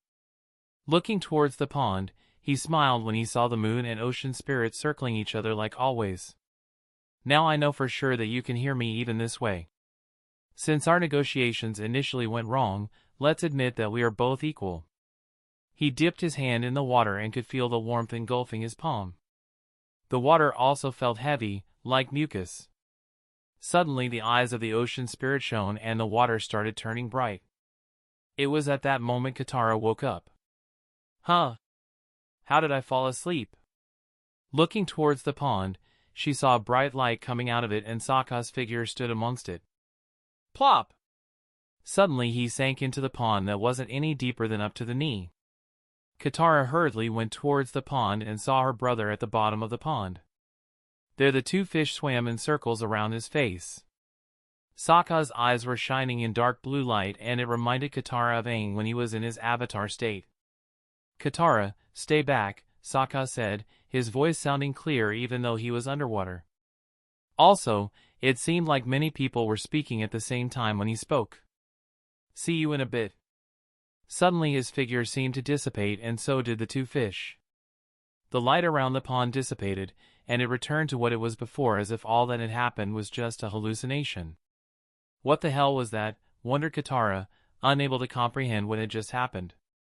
But she was sure of one thing, her brother had somehow planned all of this and didn't seem to be in danger.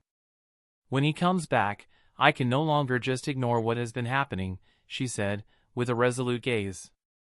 It had been quite a while now since Katara suspected something, and she needed Sokka to answer her questions. Azula stood on the deck of her ship, clutching at her bandaged stomach, but she stood tall, unwavering, showing the confidence that a royal should have. Ty Lee and Mai stood next to her, ready to support their friend. I think Kuzan will be okay, Azula, Ty Lee tried to reassure her friend. But Mai shook her head, signaling the circus girl to stop talking. The last thing Azula needed right now was to worry about Kuzan's well-being. Tonight we will dash. Azula started talking but was interrupted as the ship started shaking. The whole ocean around them started shining in bright light. What's going on? Her question was answered soon, as something she couldn't predict even in her wildest dreams happened. Chapter 85, Divine Right. God? What does he look like? Anyone who believes in a divine or higher existence has wondered what it looks like during a part of their life. Whether such a being existed or not was a whole other debate. But, if it did, its form would be something incomprehensible to humans. That was how Azula felt, as she saw a giant figure, bigger than any mountain, come out of the ocean. The sky seemed to darken at the divine-looking creature's body. It was magnificent, godly. There was no other way to describe such a thing. It was at that moment when Azula understood that she had lost. Her strategies, plans, and schemes no longer mattered in front of such absolute power. She stumbled, and fell on the ground, using her hands to position herself to sit on the cold metallic floor. This has to be some kind of bad joke, she muttered. The fear is very apparent by now. Azula no longer saw reason to act tough, because no matter what she did, or how she acted, there was nothing that could be done against such a creature. Is this how I die? Even the usually cold and emotionless Mai's eyes were widened with clear terror in them. Her body kept shaking, no matter how hard she tried to stop it. Ty Lee was the only one who seemed to be even remotely calm. But that was only because she felt the divine-looking monster's aura didn't show any sign of hostility. It seemed like there was no intent to harm them. But still, Ty Lee knew by now trusting her senses wasn't a good idea. Especially when trying to read such a monstrous being. Hey, Azula, I wanted to tell you something. A stuttering Ty Lee gathered her courage to speak. I like Kuzan. Well, I don't know if I really like him. But he is kind of the only choice I have. Any other guy and I will be able to tell what they're feeling, so it's kinda hard to get into a relationship like that. Also, I like how smart he is, and always seems to find something to talk about. Now isn't the time. Mai yelled, stopping Ty Lee in her mindless rant. Azula! Wake up! We need to get out of here, give your orders. The Fire Princess finally came to her senses and got up. Thank you for waking me up, she muttered. The fear in her eyes from before was gone in a split second. Azula's confidence was back in full force and she started the gigantic creature straight in the eye, fearlessly. Fear won't get us out of this situation. So why bother with it? Everyone! She called out to her terrified soldiers, whose hearts were sunk to the brink of despair. Get this ship out of here. Turn the engines back in reverse. Break them if you have to. The captain, a white-haired man whose experience showed through the many wrinkles on his face and scars on his hands. Even someone like him was afraid. They were only human after all. But princess, what if we anger the deity? His meek talk annoyed Azula, and lightning crackled on her fingers. Then would you rather take your chances with the spirit being angry and killing, or me killing you right now? The veteran gulped in fear and scattered off. I will tell everyone your orders, princess. Azula almost breathed a sigh of relief, since the ones inside the ship couldn't have caught sight of the visage yet. They were oblivious to what was going outside. So she planned to use them to turn back the ship in reverse. But now she had another problem in her hands, and that was the soldiers on deck. Their spirits were destroyed, and Azula didn't have some magic skill that could help them. Hey! You bastards! Get up and fight! I don't care if you don't believe in yourself, all I need you to do is trust in me. Mai and Ty Lee looked at their friend strangely, as if she had grown a second there. Since when had Azula been so forthcoming when telling people to do something? Is Azula changing? The two girls wondered. Trust in me to kill you all in the most painful way I can think of if you don't listen. Azula continued. No, she hasn't changed at all. Mai and Ty Lee had the same thought. The dull looks on their faces told it all. Still, Azula's threats were effective as the people's fear of her took root, and they started moving. That was when the gigantic creature swung its watery arm. At first it didn't hit anything and everyone thought that maybe it wasn't that smart. But those thoughts subsided as their ships started tilting backward as if the water under them was draining. They were right, as the water seemed to gather into a gigantic wave that would sink islands and crush mountains. But when it hit, the wave was slower than something its side would suggest. While it tilted the ship, it didn't break or destroy any of them. Azula immediately caught on to what was happening. She narrowed her eyes, as her body was racked with pain, feeling her wounds open as blood dripped from the corner of her mouth. That doesn't want to hurt us. Her breathing got heavier, as her legs became noodles, wobbling, she fell to her knees. Clutching her wound, her vision started getting hazy. Go back. Fire Nation. Kuzan, take him back, don't forget. Those were the last words she could mutter, as her body plummeted towards the deck, though before it hit the ground, Ty Lee was there to catch her. There, I got you. She picked up Azula in a princess carry and brought her inside. Mai saw this, and immediately took command of the ship. Azula had pushed herself too hard, standing up and commanding people even though she was injured not even a full day ago. Soka POV. Standing atop the world, and looking down at the Fire Nation ships that seemed like bugs was quite exhilarating. Even though there was water all around me, I could breathe perfectly fine. The ocean spirit has attempted possession. Gamer's mind stopped. Possession. The ocean spirit has attempted possession. The ocean spirit has attempted possession. The ocean spirit has attempted possession. The ocean spirit has attempted possession. The gamer's mind has rebuked all possession attempts. Yeah, that little fish bastard was attempting to possess me. Sadly for him, it wasn't working. Well, if I could turn off gamer's mind, I would have let him in. Maybe I could have sealed him by using my luck. That would have been a good way to get avatar-level powers. Sadly, passive skills can't be turned off. Every move I have made until now has been carefully planned. There might have been a couple of hiccups here and there, but I wasn't some god who could make perfect plans and predict everything. But even with all of this, there is one big threat hanging overhead. Has the world ever given something to someone for free? The answer was no. So, was the gamer interface any different? I don't know. Was it created by someone? I have no proof of that either. But ever since the beginning I have had this burning suspicion. The main reason I put so many points into luck was because of this. My suspicion only rose as I killed more and more high-level monsters. Wasn't my level rising a little too slowly?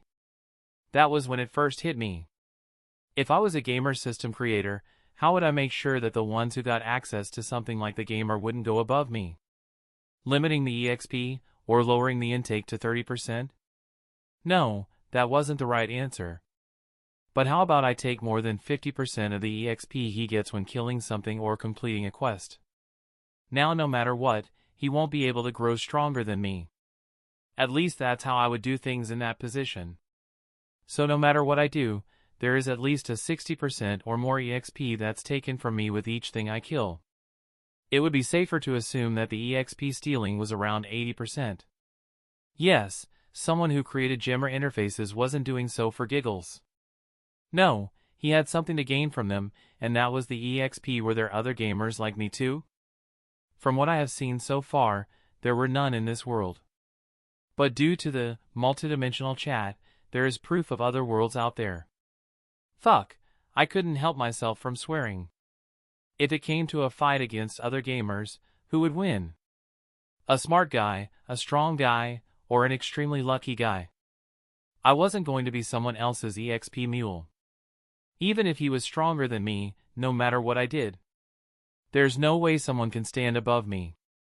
I was just too selfish, greedy, and self-serving to let something like that happen. Those thoughts passed through my mind like flowing water, and within a split second, I was free again. As the spiritual power faded out of my body, giving away to the high given by the moon and ocean spirit. Well, these were all theories I had, and none of them might be true. There was no definite proof of some other being that created the gamer interface existing out there. But it was better to be cautious about it than get caught by surprise. Suddenly, a very painful sensation hit my body as I felt the ocean spirit's energy rampaging in anger before it dissipated. You have acquired debuff, crippled. All physical stats -50%. Ah, so they knew by now that this wasn't a relationship of equals, unlike what I had told them before. An equal relationship with a couple of fish? Nah, there's no way I am doing that. Either you're under me, or dead. Well, under me, as in the leadership ladder, not in a sexual manner. Probably. Still, this crippled debuff will be a little annoying until I go to sleep. A good night's rest would get rid of it. Sensation fades away as a white light engulfs my senses. The next time I open my eyes, I'm back at the pond, with the moon and ocean spirit circling above my face. Getting up, I pushed them aside, and I felt the ocean spirit use his fishtail to slap me in the leg. Did he think I was done using him and the moon spirit? Yeah, keep dreaming, buddy. I just got 2 weak fish that have superpowers. There's no way I am not abusing that. Of course, we will be equals in this relationship, at least that's what I will tell you. Even if they aren't, the words will be enough to console him. It's not like he can do anything about it. Well, he technically can, but at the same time, I can technically go and cut up some fish too. So he should know better than to mess around by now. As I stepped out of the pond, water filled my lungs. With Gamer's body, I didn't have that terrifying drowning feeling on me, so it was easier to get the pond water out of my body. Soka, who are you? Katara's voice brought me out of my thoughts. Looking at her, I saw the uncertain gaze in her eyes. Well, it seems like the time has come.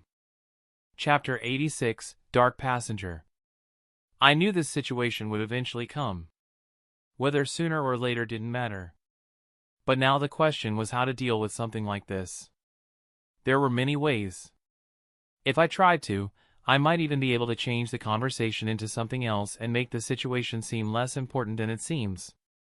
But no, it was time I dealt with this situation in a manner befitting its importance. Dodging the situation for too long could be bad. Well, I am still your brother if you're wondering about that.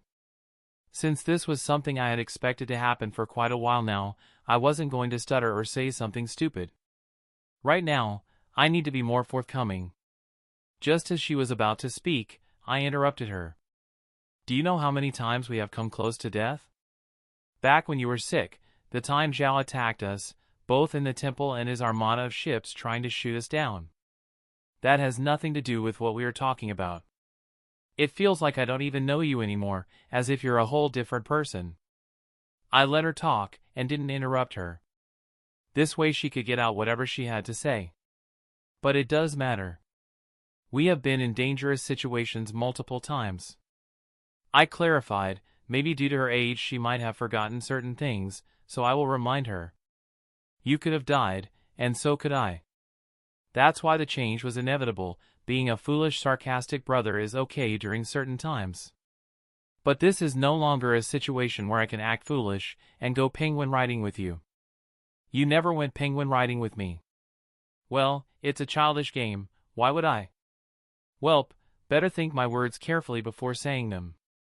Having Soka's memories at this point would have helped massively. But still, this is a death battle. What we are doing here isn't a stroll in the park. If I hadn't changed and adapted, we would be dead by now. Well, at least I and you would be. Aang has his whole avatar state thing going for him. She looked down at the green grass. I could see the gears turning in her head as many thoughts passed through her mind. Aang, Katara, and the original Sokka would have survived if I didn't exist or change either. But she didn't know that, and with how the situation has turned out, it's logical for her to assume that Aang's journey would have been cut very short if I hadn't been there. Katara doesn't know what I do. My plans are many, little sister. I turned around and started walking away.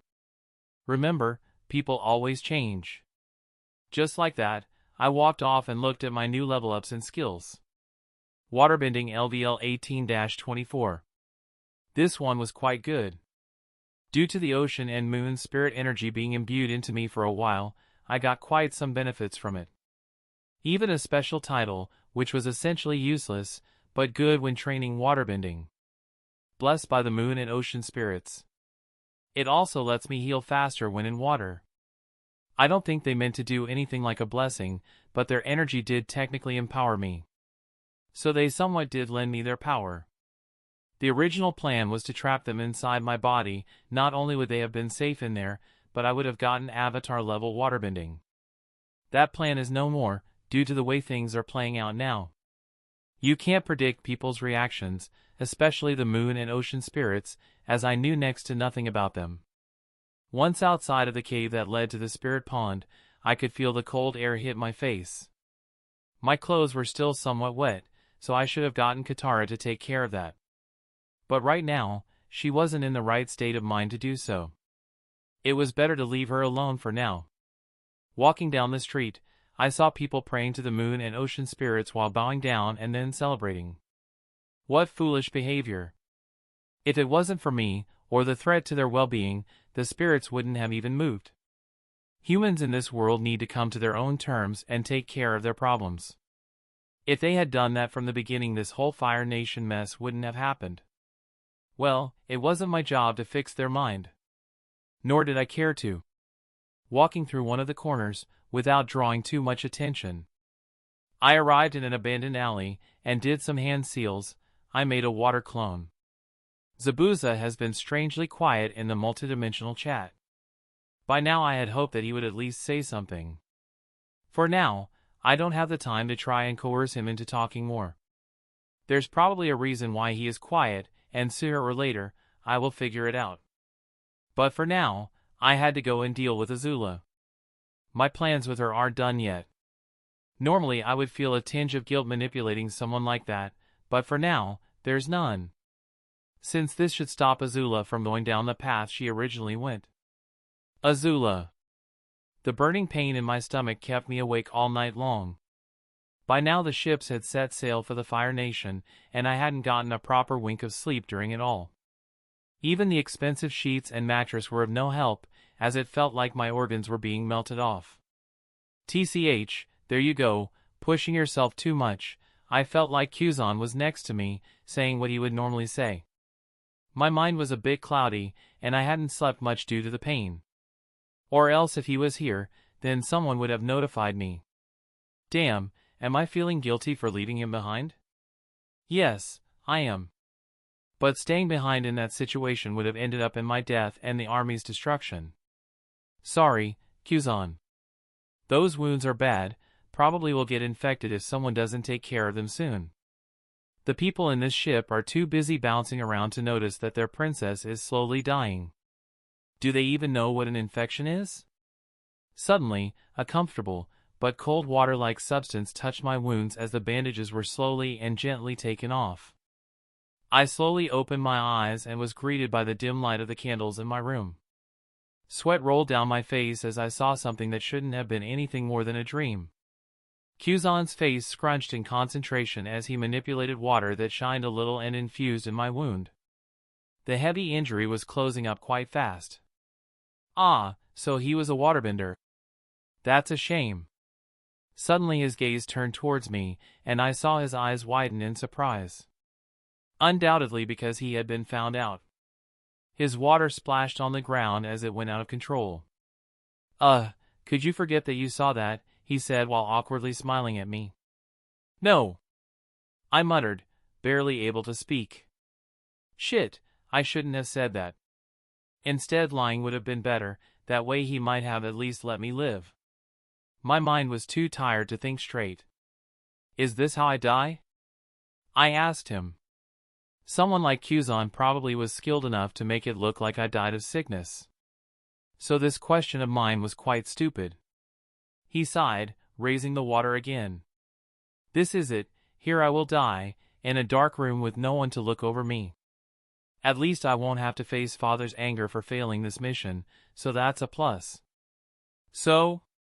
Will my death be painful?" He nonchalantly stared at me.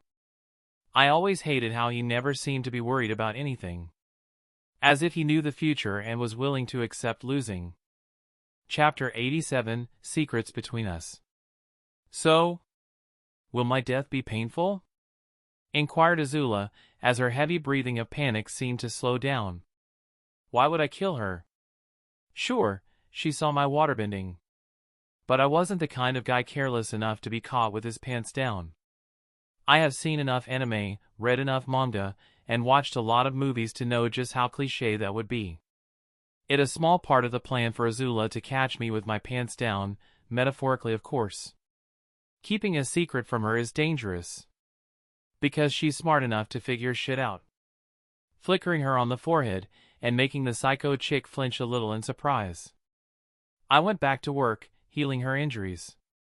Using some of the water I had borrowed from the pond of the moon and ocean spirits. Seeing her breathe heavily, dark hair sticking to her glistering skin due to sweat. "Azula, if only you weren't a psycho. Answer my question at least. How will my death be?" she asked again, this time her thoughts seemed to be a little clearer. Her wounds closed themselves and I kept working on healing the injury, which was my fault. "I won't kill you," I muttered with the most, trying to speak as reassuringly as possible. "Though you might decide to do the opposite to me after the healing is done." "Heh," she snorted. Back to her shenanigans already. "Of course, I will. Did you think I would just forgive you for lying to me for so long?" I guess that's how it is. Without saying more, I continued healing her. Her wound was already closed up, but there were some infected parts. "By the way, can I at least get good treatment in prison?" "I still healed you." "No," she smiled in relief as her injury closed up. There wasn't even a scar left behind. "You're going to the worst prison." Sitting up in the bed, she kept looking at where the wound used to be, even while threatening me. She then glanced back at me, a small smile on her face. "You're never leaving my side again." She was probably joking, right? Because that coming from Azula could mean many things. Being a waterbender saved me in the Northern Water Tribe. Since non-benders got lined up, apparently there was a spy amongst them. Though they didn't find anyone. I tried changing the conversation. Azula winced at my words and admitted. That was my fault. It wasn't because such a thing didn't happen. What now? Are you going to attack again? Azula sighed. No, that would be suicide. It spared us the first time, testing that again would be stupid. She looked regretful at that and clenched her hand into a fist. Azula was angry, but holding it in. I tried to think of something to say that would help her but wasn't able to come up with anything. While I did lie to other people, it wasn't good to lie to myself, That was why I always made sure to tell myself the truth. What will happen from now on will be my doing. Your father will be enraged at this. You might even lose the air position. Heh, she chuckled as if having heard the funniest thing in the world. And make Zuzu the heir instead? No, this was more than just that. A militarized failure of this caliber isn't something that can just be swept under the rug. Even if someone had somewhat total dictatorship power. Which the Fire Nation didn't, as it had nobles that were powerful too. You'll probably be used as a pawn, I warned her. Azula from now on would start a destructive path, and I wasn't a bad enough guy to leave her to walk this path alone. Though I am sure you already predicted that. I know Azula quite well by now, and her genius was something that even I couldn't match with my gamer interface. If it wasn't for my future knowledge, I don't believe outplaying her would have been possible. Getting up, I sighed. The dim room made Azula's yellow eyes more prominent. She was looking at me, and I could somewhat tell that behind the calm demeanor, the Fire Nation princess was panicked. She knew what was going to likely happen, but had decided to ignore this. It would be something that gives her closure. Snap back to reality, Azula. You know how this will end. I warned her. Don't act as if you know everything, she suddenly yelled, her scream bouncing through the room. For a second I was worried she might burn off my face, but then remembered that this girl hadn't killed me yet for lying to her about being a waterbender. Father will, I could see the doubt in her eyes as she spoke the next words. Give me a second chance. Will he? I wanted to ask that but decided not to. From now on, Azula had to come and make her own choices or continue living in a lie. As someone unloved, I can understand where she was coming from. Though it wasn't my parents that didn't love me, so we were in quite different situations. Once again, I couldn't help but sigh. Knowing how hard it would be for anyone to accept that the only person they thought might love them actually didn't. Do you think he will cast me out? She suddenly asked, unsure if she wanted to hear an answer she already knew. Will I have no one else in this world? Damn, you want me to answer that? If I lie, you know I am lying and will be angry at me. If I tell the truth, you'll be annoyed that I said the truth. Thankfully Azula seemed to have realized what she had just said and chuckled. You know if this situation ends up turning over. Will you leave me too? The desperation in her voice was clear, and I wondered if saying something like no I will never leave you is enough in this situation. Azula was smart, and sooner or later she would see through my lies. Since she wasn't stupid or gullible, she would be able to see them quite soon. By quite soon, I mean immediately after she calms down. If I leave you, then will you hunt me down? My question made her chuckle a little, as the mood around us became softer. Obviously, she answered, her intense yellow eyes fixed on mine. If you run away, I will hunt you down and put a chain around your neck. I knew you were sadistic, I said in an overly dramatic manner. Hugging myself in fake comfort. This was in an effort to get her mind off things for a little while. This whole thing is just an excuse for you to fulfill the evil and twisted desires you have for me. Ha ha, Azula chuckled in a mock villainous manner. You have finally discovered my master plan. We both laughed at the situation and Azula finally calmed down. Her worries seemed to flow away, but that nervousness was still there. There wasn't a magical thing that I could say which would make her not worry about this. Suddenly the door slammed open, with a roaring crash. Ty Lee, Mai, and a dozen Fire Nation soldiers ready to fry me alive. But when Ty Lee saw me, she frowned. Right, she could sense my aura, and that could be troublesome. She was one of the only people in the world who would be able to tell who I was under any disguise. Mai on the other hand narrowed her eyes suspiciously when she saw Azula all healed up. Kuzan, do you think that you can just enter a royal family member's room so casually? This kind of crime is usually punished by death. Mai made it clear that she wasn't going to be on my side if something like that happened. Well, that was understandable. If I was in the same position as her, then I would do the same. That decision is for the princess to make. I glanced at Azula.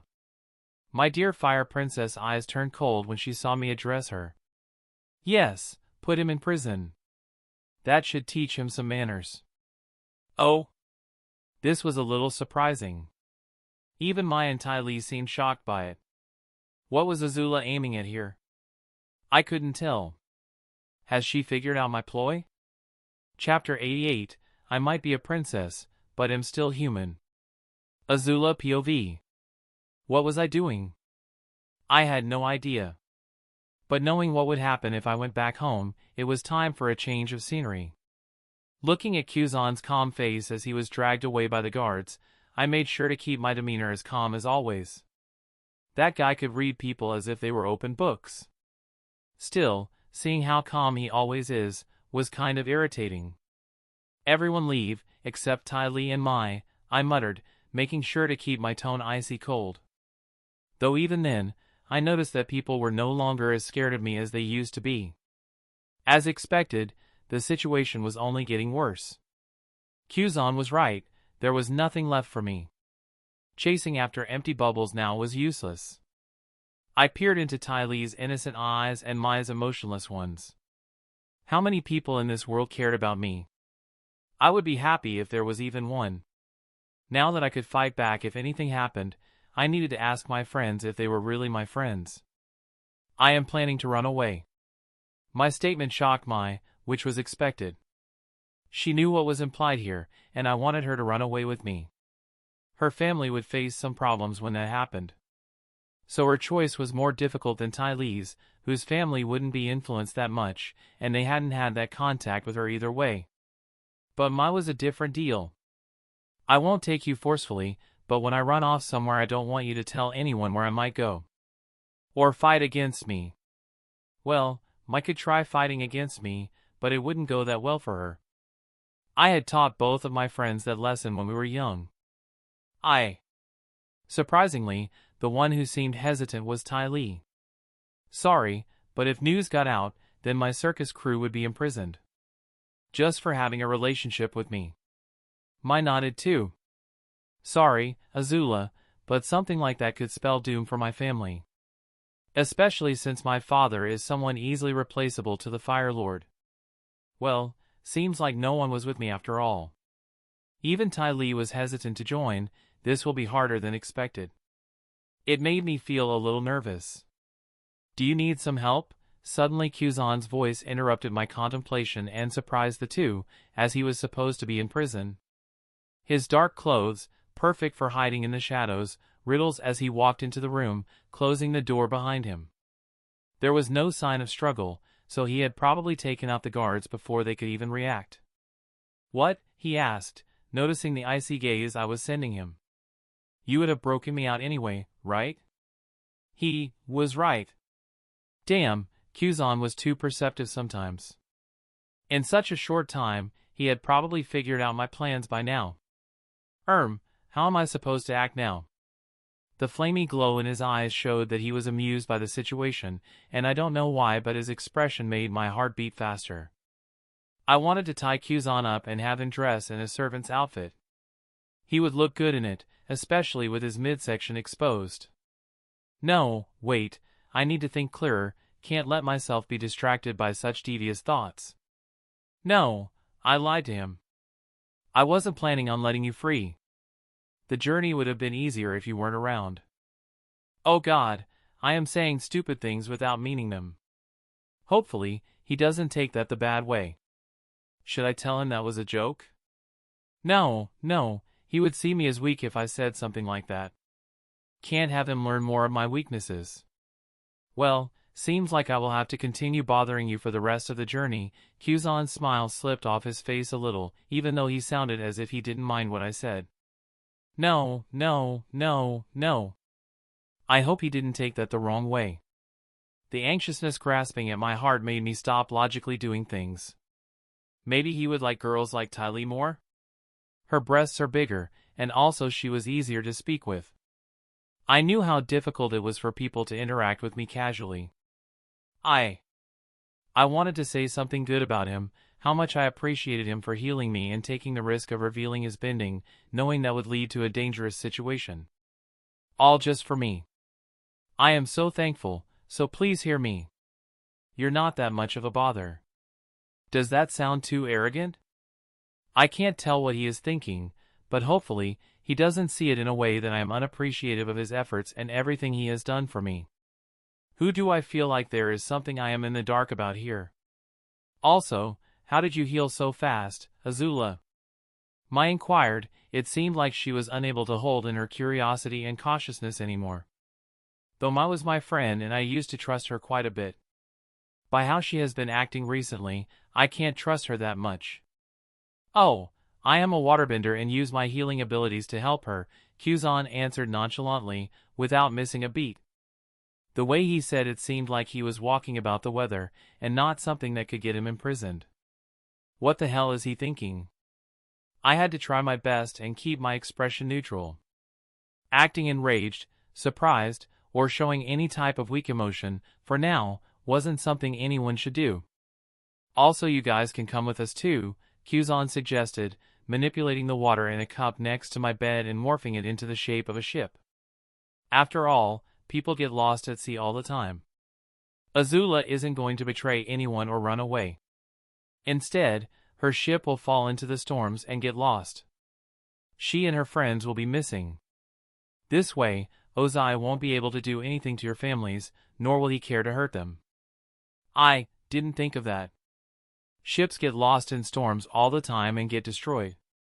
This way, I would also be able to still keep my royal power if I decided to come back one day, and won't be declared a traitor like Zuzu. Focusing on Kuzan, I see him smiling widely with an innocent look on his face. Sometimes I forget, but this guy is smart, probably a better strategist than even me.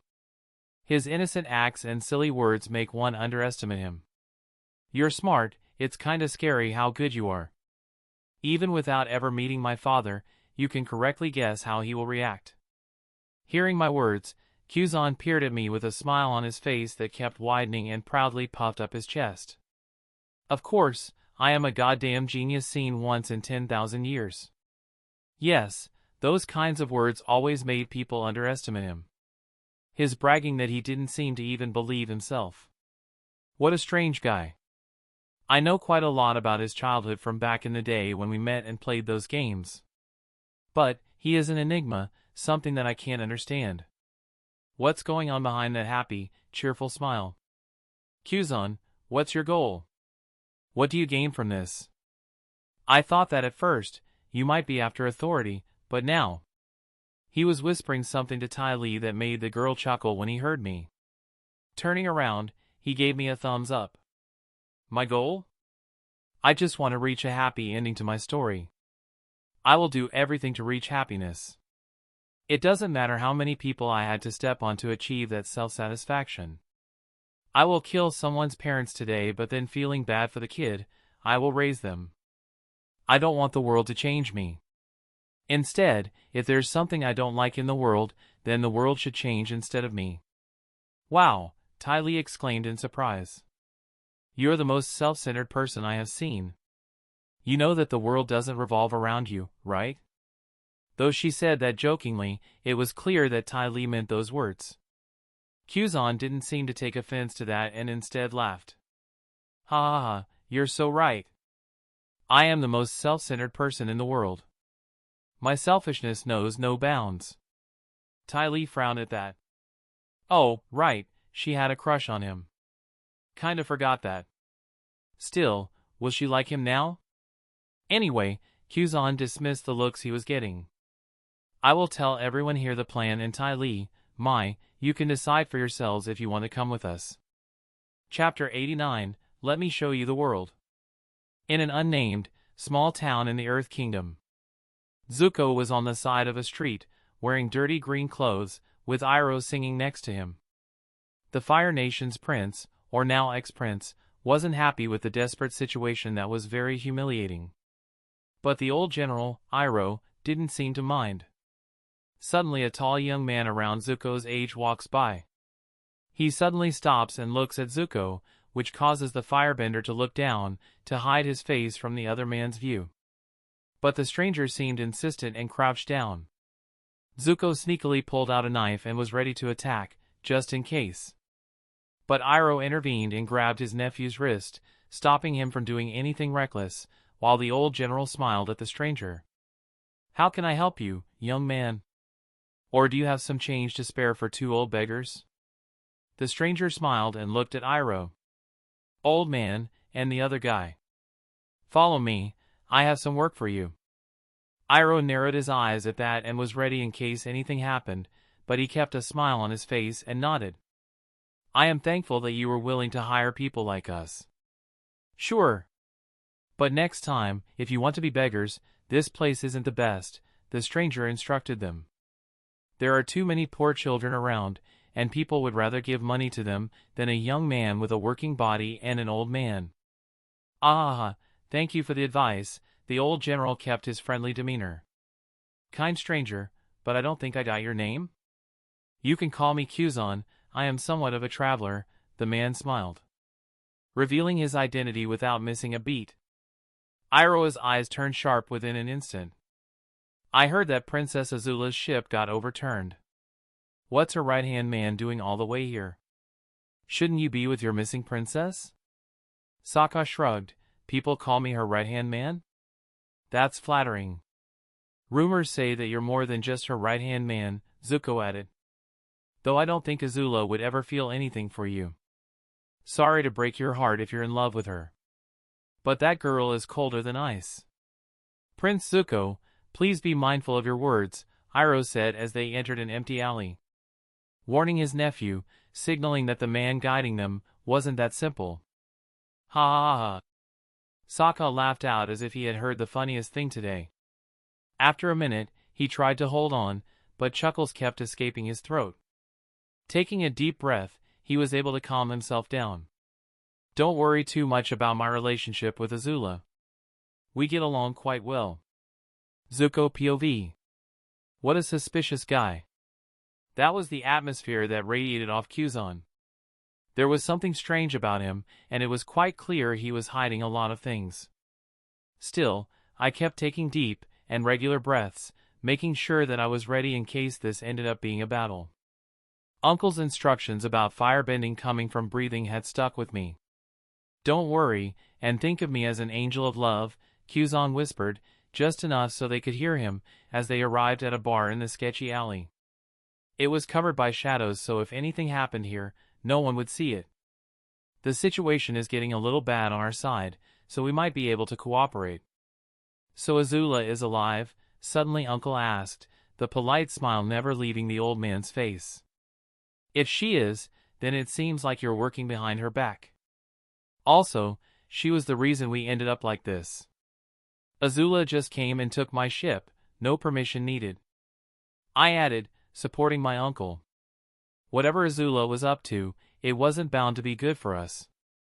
Also, Kuzan didn't seem like the kind of guy you would want to meet in a dark alley. His whole demeanor screamed that he was dangerous. But the suspicious guy only smiled at us and opened the door of a bar. Since we had come so long, I decided that there was no use not entering. Getting inside, I could smell the draft alcohol in the air, even when no one seemed to be here. The clattering of our feet on the wooden floor was the only sound that rang out. Barely any light seemed to enter the place and visibility was low. Okay, this might have been a terrible idea. With such low visibility, and not knowing how our enemy fights, could end up being our grave. Uncle made a small fire in his hand and lit up the place. I followed along and did the same. Kuzan didn't seem to mind as he went behind the counter and took out a couple of bottles of what can be assumed to be alcohol. "Do you like wine or some stronger alcohol?" Kuzan asked, taking out 3 glasses and clattering them on the table. "Tea is okay," Uncle Iroh intervened and stopped him from pouring the alcohol. "My old body can't handle liquor at this age, and Prince Zuko is too young to get such bad habits." Kuzan shrugged and took out a kettle of steaming tea from under the counter as if he had already predicted this. "Jasmine tea, right?" Uncle nodded, the smile on his face not faltering for a second, even though Kuzan had mentioned Uncle's favorite tea that only those to him knew. Wasn't Uncle gonna do something now? He just revealed that he had some spies close to us.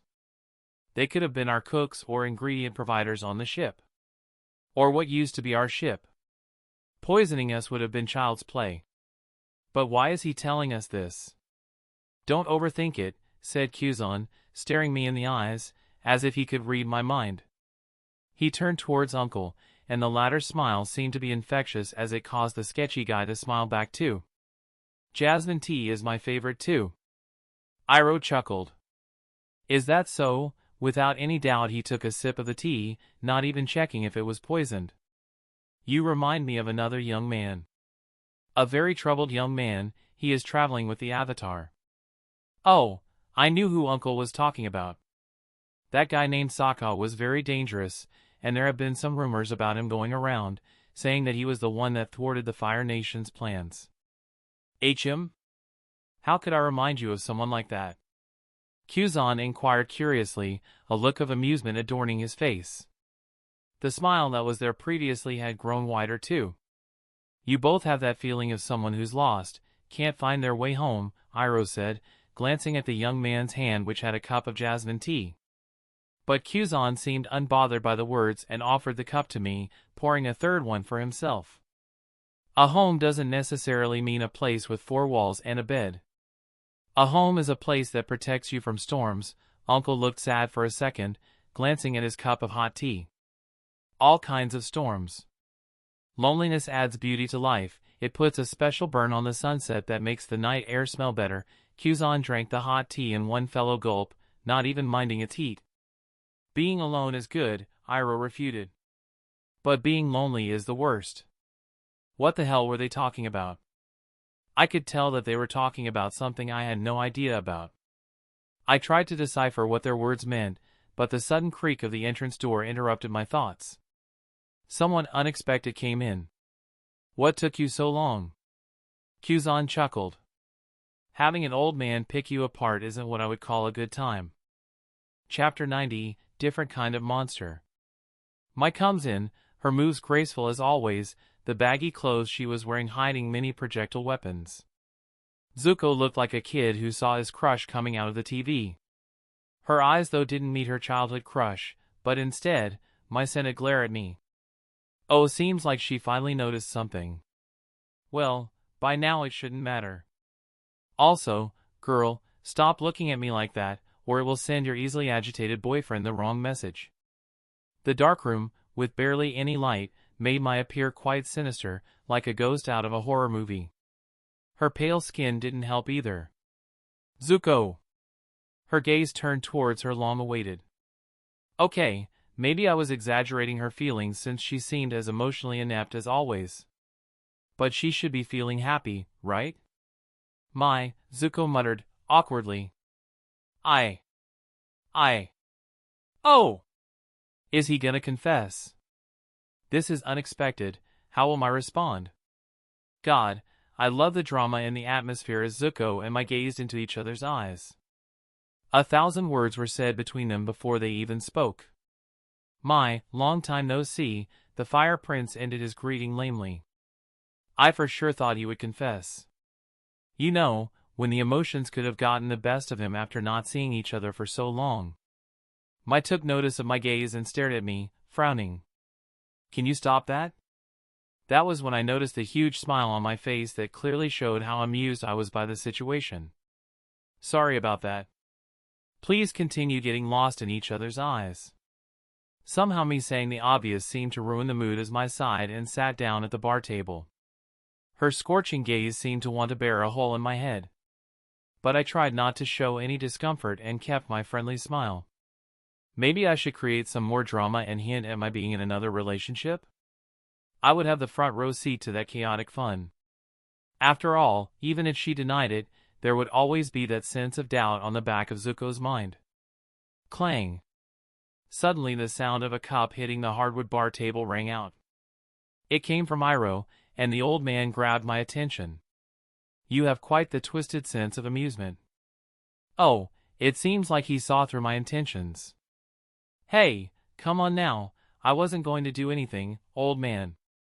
Iroh narrowed his eyes and so did Mai, but there was no proof of misconduct here. Zuko on the other hand was like a headless chicken, acting like he understood what was going on. Sometimes being the stupidest guy in the room can be quite a blessing. I was at that place too, everyone during their life was the stupidest person in the room at least once. The key was recognizing that and moving on. Also, it isn't like my and Zuko's relationship will last. Like most relationships at this age, people will change and move on. I mean, drama only strengthens the relationship, right? Azula calls that expression trying to convince himself that he is going to do the right thing. Hopefully, you aren't thinking of doing something morally questionable. My had her eyes sharpen and she ended up peering at me intently. Azula could read me better than most, so she sometimes knew when I was bullshitting something or someone. No, of course not. You're my friend and I would never do something hurtful to you just for some entertainment. That would be a sickening look on life. If Azula was here, she would see through it and know what I was thinking about. But mine was different, she couldn't see through my mask. Judge someone not by their words, but by their actions. Most times your biggest enemies don't come bearing knives, but smiles. People say things they don't mean at least 1,000 times a day. Words are but hot air breathed out. They have no value in determining someone's character or intentions. I wasn't at Azula's level yet and seemed to trust my words. We were friends after all. In reality, I was friends with Azula, and that didn't necessarily translate to Ty Lee and Mai. Of course, I won't ever say that out loud. But it was the reality of the situation. Anyway, the real reason we contacted you is more important than some squabble. I decided to get to the crux of the situation. Prince Zuko, I request you drop out of the succession of the Fire Nation throne. Mai was the first to frown, not having heard of this before. She had come here to smoothen things out for an Azula and Zuko collaboration. But Azula and I had made plans in secret. There will be no co-rulership, only an Azula-centered rule. Zuko could either follow along or be eliminated. I didn't want to kill Zuko though, as it was too troublesome. If I kill him, then I will have to kill Mai and Iroh too. Killing the old man would also make me an enemy of the White Lotus. All of which were powerful and influential people in the Four Nations, essentially making me an enemy of the whole world in one fell swoop. Even killing him secretly was a problem, as there were probably some pesky spirits observing me even right now. They probably are just waiting for me to make a mistake or do something they can use. Mai kept quiet, even though the deal I mentioned wasn't the one we had previously agreed on. What? Zuko yelled angrily, banging his fists on the table and making the furniture almost catch fire. You think I will just turn over and accept such boisterous terms? No, but you can be coerced into it. This will probably take a while, and there was a chance that it wouldn't work. But Zuko had to skedaddle out of the succession line, or Azula would burn him alive. And while I didn't want to fight the troublesome White Lotus, she won't mind. I will even be by her side and help her identify the White Lotus members. But honestly, I didn't want Zuko to die either. Or else, Azula will just turn into another sibling killer that forcefully took over. There would be a lot of internal disputes if that happened. Since probably quite a lot of high-ranking people already hate Azula. She had learned a very rough ruling method from her father, and it was far from being perfect, or even that good. While it was better to be feared than loved. Someone you love you'll betray easier than someone you fear. People can betray you for greed, even if they love you. But if they fear you, it's a whole different situation. History has proven that notion many times. Still, the balance was somewhere in between. Like a semi-strict parent, don't be too strict, but don't be too outgoing either. Kids don't know shit, so teach them what's right and wrong. If you let them do whatever they want, then they'll become annoying brats. That was essentially the same with a leader and his people too. Give the illusion of freedom, but not the real thing. Real freedom is anarchy, and no one wants that. Turning towards Iroh, I tried to show a sincere look on my face. Hey, you know how Azula is. If he gets in her way, I swiped towards my neck in a cutting motion. She'll kill him. She can try. Zuko was enraged, and it was clear he would fight Azula if she was here. If anything else, he was a man of his word. I will fight her any day. Mai looked on uncomfortably, knowing just how dangerous our dear blue-fired friend could be. If Azula doesn't go insane, she can beat Zuko 9.5/10 times. Also, if she decided to kill him, she won't do so herself and will have someone, probably me, assassinate him. Now, Prince Zuko, there's no need to be angry. I tried to ease the situation. Could you imagine the work I will have to do if the situation delves into a violent one? I am a true pacifist at heart, somewhat, not really, but it's the thought of peace that matters. Azula doesn't want to fight with her brother either. I doubt that, Zuko snorted. Yeah, you're right to doubt it, because if everything was left to her, then you would be toast by now. Think about it, Mai intervened, emotionlessly. Do you even want to rule the Fire Nation? Or is it that you just don't want Azula to rule? So how about you discover what you want dash? You just don't want me to rule, is that it? Zuko got angry, and got up, about to storm off.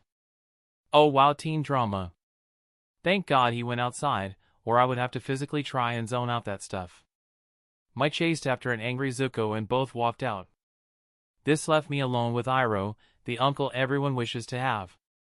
He was looking at me, and then the door, seemingly contemplating if he should go after his nephew. In the end, he just shrugged and stood here, taking another sip of his tea. Good tea, you've got some talent. That's a good compliment, coming from the best tea maker alive. Thanks, I tried to make it to your tastes. He nodded, and a flame-like passion appeared in his eyes. Have you ever thought about improving upon this talent? I could help you learn. Learning tea making from Iroh? That sounded amazing actually. It's not like I had anything better to do, and for me, tea also works as a stat booster potion. Zuko stormed outside angrily, clenching his fist with wrath burning on his eyes.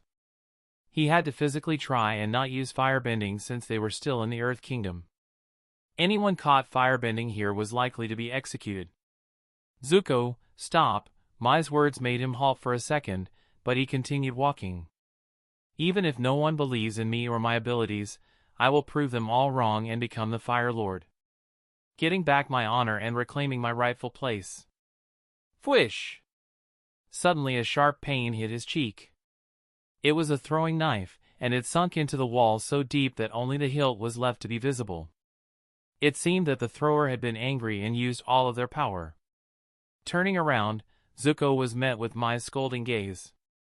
Don't be stupid, she warned him. While you might have had a chance if it was just Azula, there is no way you would be able to overcome someone like him. Oh, so your new lover has different goals in mind and you're trying to stop me, Zuko remarked, snorting at Mai's words. She clenched her teeth, and a gaze of anger burned deeply within her pupils. You're so stupid. Kuzan is a different breed of monster from Azula. She might imprison you for fun, and to torment. But he will immediately finish you off. Her body shook, as memories of some of the cold things he had done came to mind. So don't fight them. If there is any feeling of love you have for me, listen to me just this one time.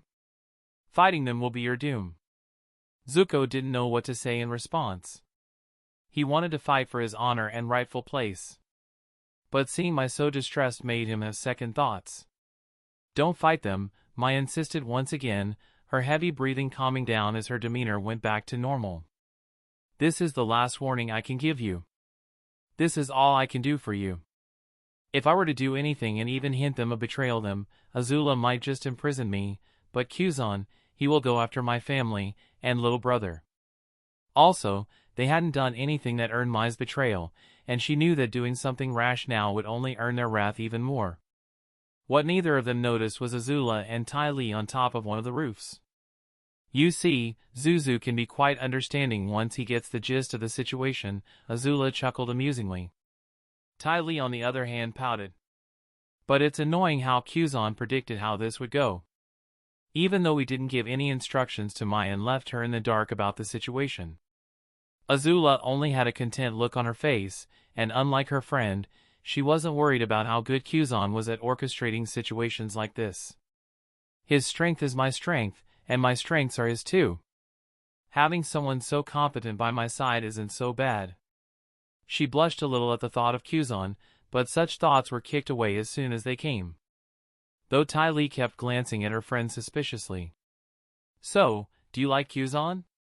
Azula's body clenched in surprise. The princess would have done a spit take if she was drinking something. But she smiled and soon got control of herself. I guess you could say so. After some talking, Zuko and I went back to the bar Iroh and Kuzan were at, but as they entered, they looked around surprised. It felt like a different building. Are we in the right place? Asked Zuko, as the darkroom from before had been well lit with many lamps. The place was orderly and clean, even a couple of customers were drinking some tea.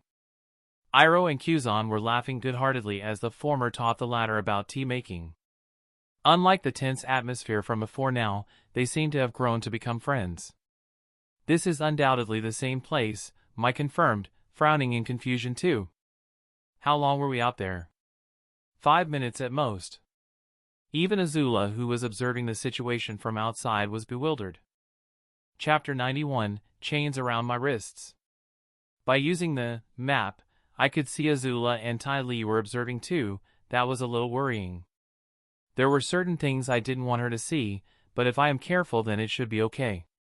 If I am going to fix this world, I will do it my way. The shop we were currently in had brightened up and the atmosphere. Seeing Mai and Zuko so surprised was entertaining. I had to make the angry teen calm down. While normally, Zuko would have been easier than Azula.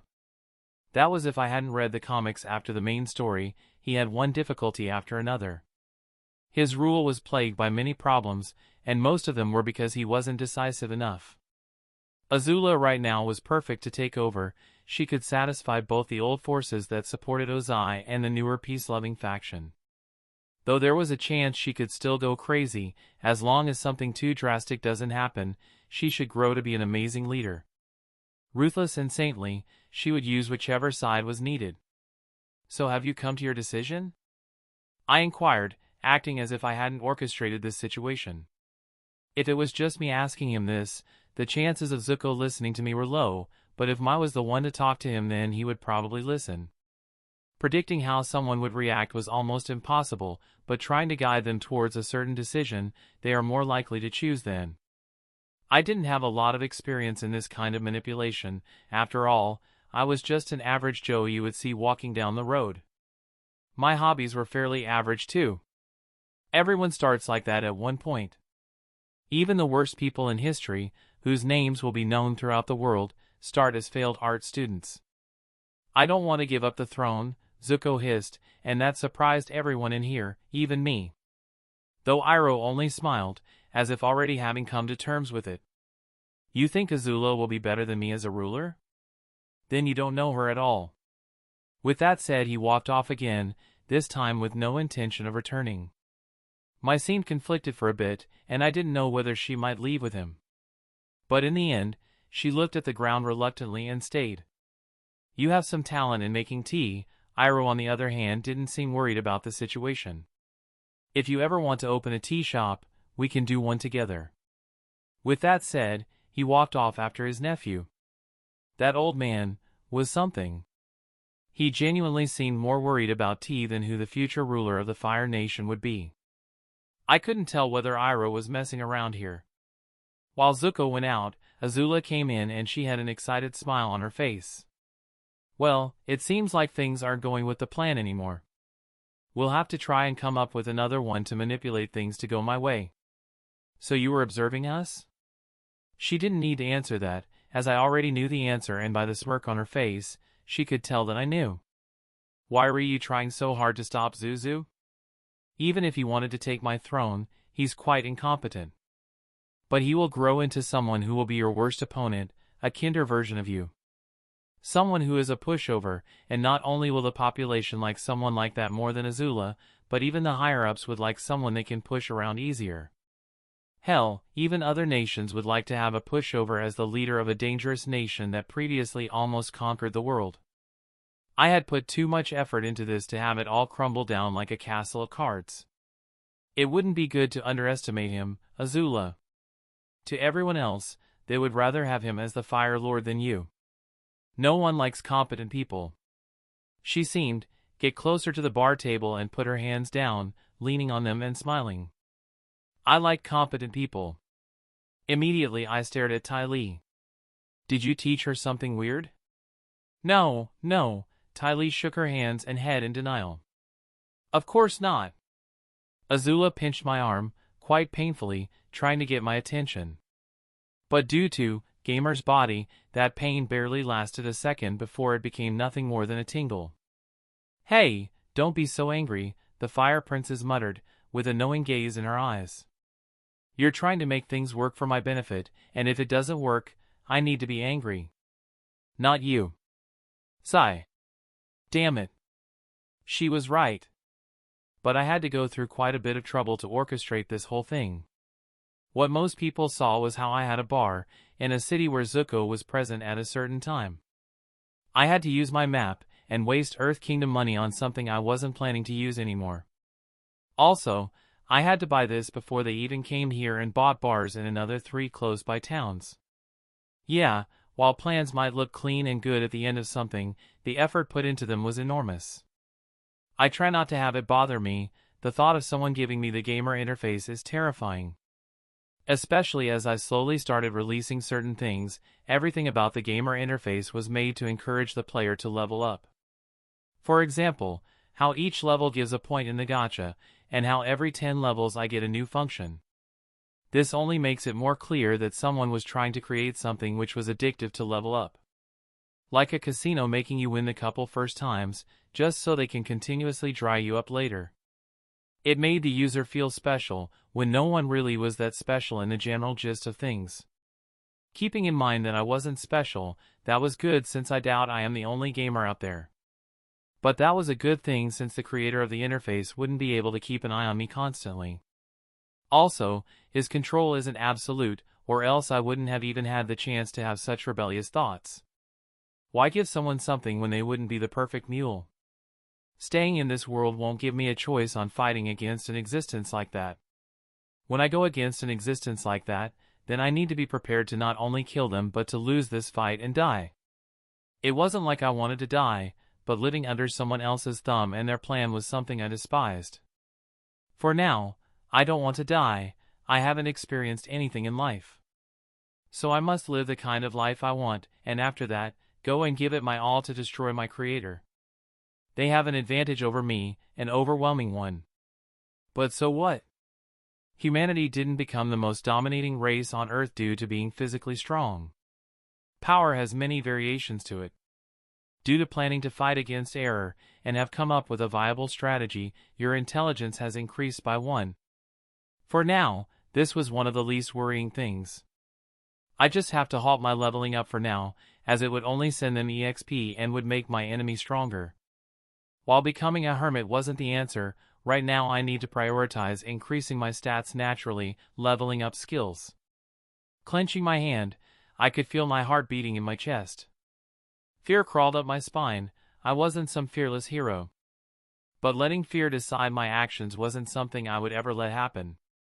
Azula, can I get a break for a couple of days? I asked the Fire Princess. In reality, I don't really care what her answer is. But this would make the mentally damaged girl think that she was in control of me. She needed to be in control of something with how things were going.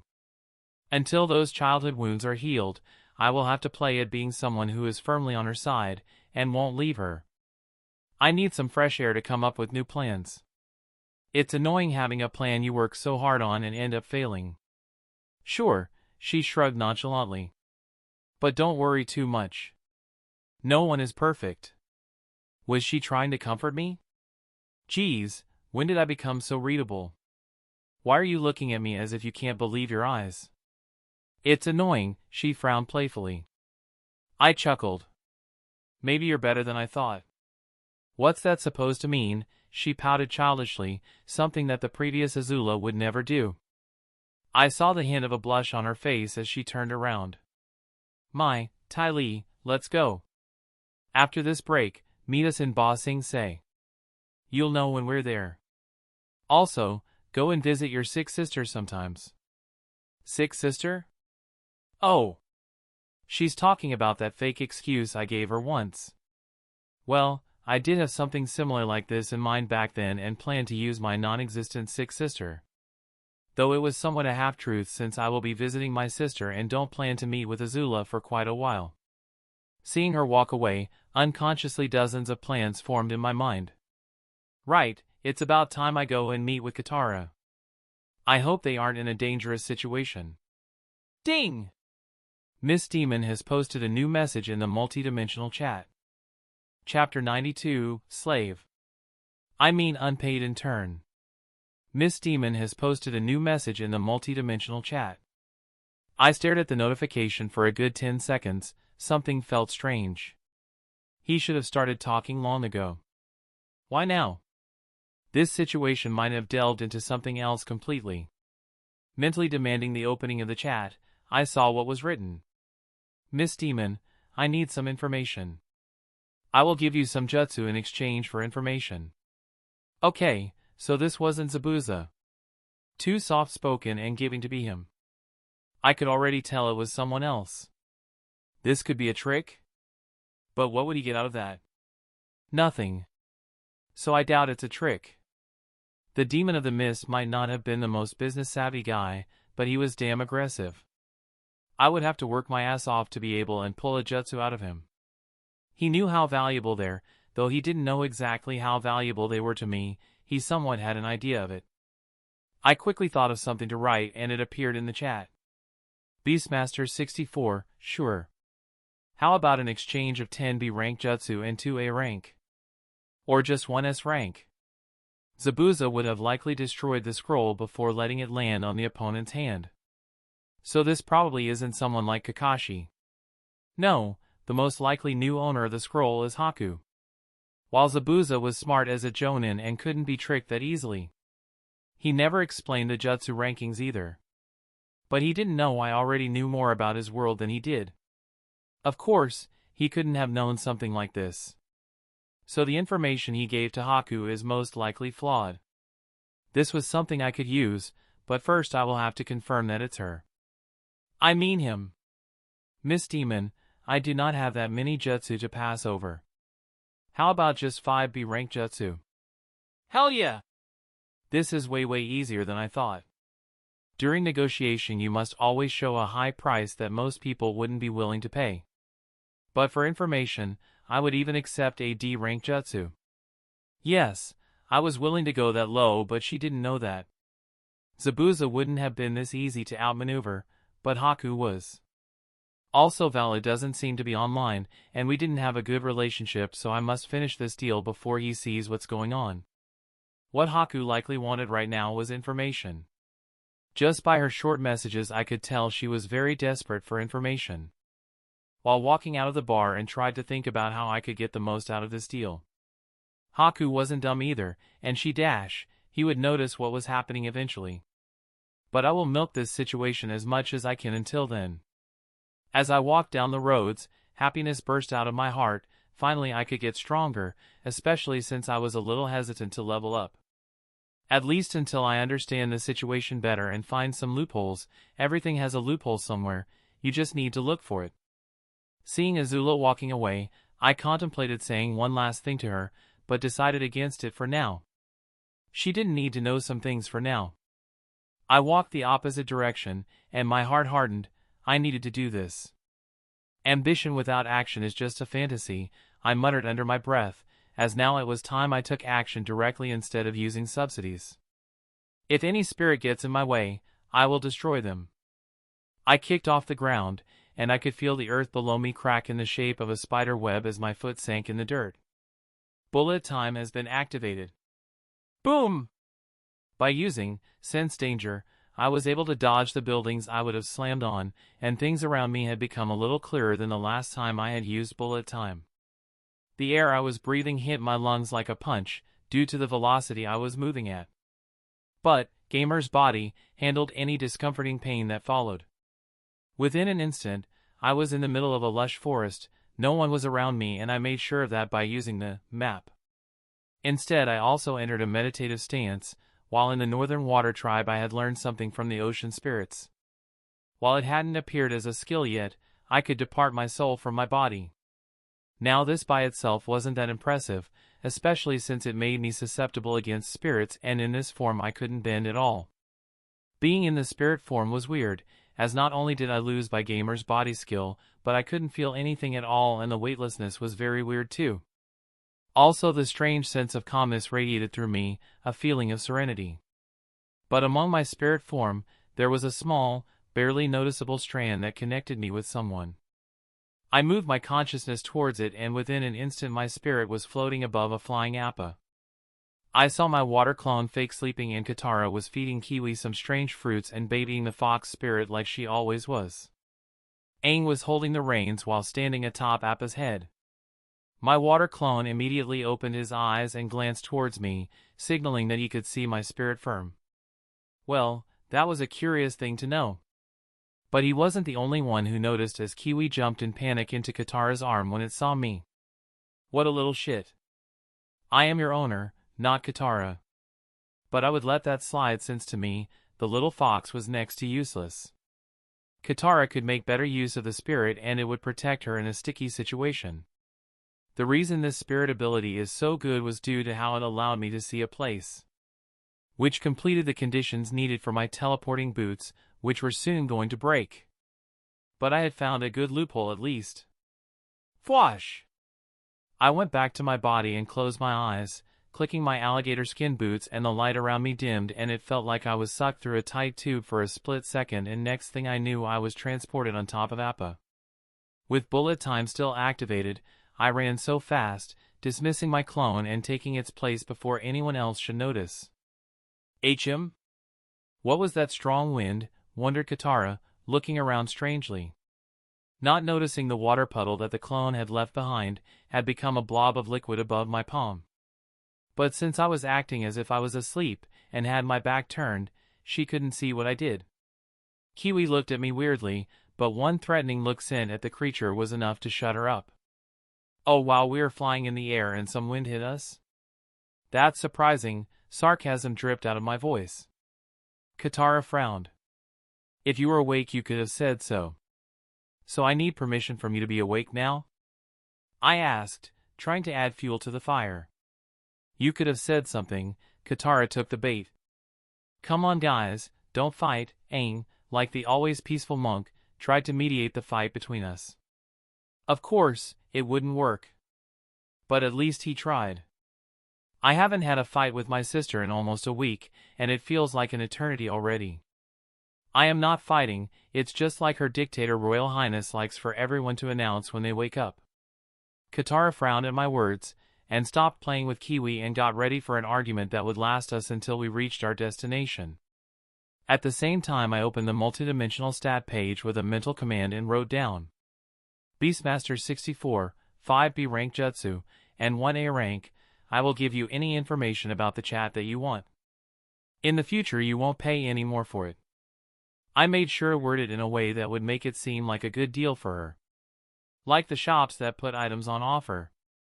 From $100 shoes to only $29.99, of course people will buy them because they think they're saving money. Which they aren't. Because the shoe's value was $15. Miss Demon, deal. She is a pushover. I am going to use her naivety before she smartens up. Seems like I finally got my slave labor dash. I mean unpaid intern. She could have gotten this information for free but didn't know anything about this chat room yet. This kind of makes me the scammer in this scenario. I should start chatting up Valis soon too. 2 victims is always better than 1. Chapter 93, Spirits and Humans. As they got closer to Omashu, Appa had to rest after his long flight across the sea. Soka took this chance to open his map and noticed that the base with General Fong wasn't too far away. A certain thought passed his mind, but he dismissed it just as quickly as it came. An army, he needed that bad. Sometimes you had to go to the lion's mouth to kill the beast. Or something like that. But Soka wasn't trying to come up with a quote, instead, he tried to recall how this episode played out. Since it had been over a decade since he saw the Avatar, his memories were a little foggy, though the intelligence stat helped somewhat so he wasn't going in blind. Still, being in this world for quite a while now had refreshed his memory. He knew how General Fong was, and how the old general would threaten Katara's life in the original story. This was due to the man's desperation to have Aang enter the Avatar state and defeat the Fire Nation that way. Sokka had already finished his deal with Haku and got the jutsu's detailed descriptions in the chat. He would copy those later to create a skill book, and he had also given the information Haku wanted. There should be an Earth Kingdom base that way. Sokka pointed towards a certain discretion. Aang stared towards the horizon but saw nothing, only mountains upon mountains. I don't see anything. That's because you don't have my Super Eagle X-ray sight that can see through mountains. The air monk was confused, tilting his head. He was over 100 years old, so Sokka understood when sometimes sarcasm flew right past Aang's bald head. He just used a map, Katara sighed. So don't listen to anything he has to say. Sokka smirked. Hey now little sis, don't ruin my fun. There aren't a lot of ways to entertain myself up here. So it's either starting an argument or being sarcastic. Or you could just stay quiet. And just like that, another argument started. Sokka had an elated smile, his eyes filled with happiness while Katara screamed in anger. He was reminded of the times Iroh said that he had quite a twisted sense of humor, and how he amused himself.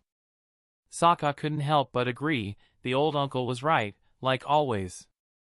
Upon landing in the middle of an open space, which was a grand walking road, the Avatar and his team were welcomed happily. Sokka and Katara stopped arguing too. When alone they might get on each other's nerves sometimes, but as siblings, they understood that publicly fighting would only make them seem divided. Avatar! Suddenly a yell of joy rang out, as a man dressed in armor distinct from the other soldiers came running. He had a long brown beard, and his eyes glistened with hope. The brave warrior, Sokka, and the beautiful maiden, Katara. I welcome you to this humble camp. Though the man acted very honored, the place was anything but humble. Great walls stood about, training dummies, and earthbenders littered the place. This was a fortress, and it wasn't something easily dismissed. Sokka could tell that this was the earthbender's home advantage. Hello, General Fong, right? Sokka stepped forward, clasping his hands respectfully. I was wondering if we could rest here for the night. Our sky bison is tired, having carried us straight from the northern water tribe to here. Well, maybe not exactly straight as they had traveled by boat a little. As Waterclone Sokka had been around to make sure that the deal had gone well and supplies from the northern tribe were sent south. We would be honored to. General Fong smiled and laughed out loud at the proposition. He didn't bother hiding how happy he was at this. I have already prepared a feast for you. Can they afford to waste resources on a feast? Sokka wondered. Feasts wasted a lot of supplies and food that could be used in the war. But he could assume many ways General Fong could be playing it. Sokka had seen the beggars and starving children of the Earth Kingdom. A small feast won't blindside him to the reality. Each day they keep messing around, a starving person will die because of them, soldiers will kill each other. Blood will spill, and battlefields are going to be covered in corpses. Sokka knew what it was to have someone close to you die because of a stupid decision by the higher-ups. They make a single mistake and thousands die. Like a judge that can sentence an innocent man to death. When the time of the feast came about, Sokka observed as the festivities happened around. He gave one glance to Kiwi, and the small fox spirit that was hiding under Katara's clothes gave a nod. I heard about the spirit that decimated the Fire Nation fleet. Can you tell me more about it? Inquired Fong, interested in the prospect of having a powerful spirit like that as a protector. Even Sokka was a little surprised, as by now Fong should have started trying to guilt-trip Aang into entering the Avatar state.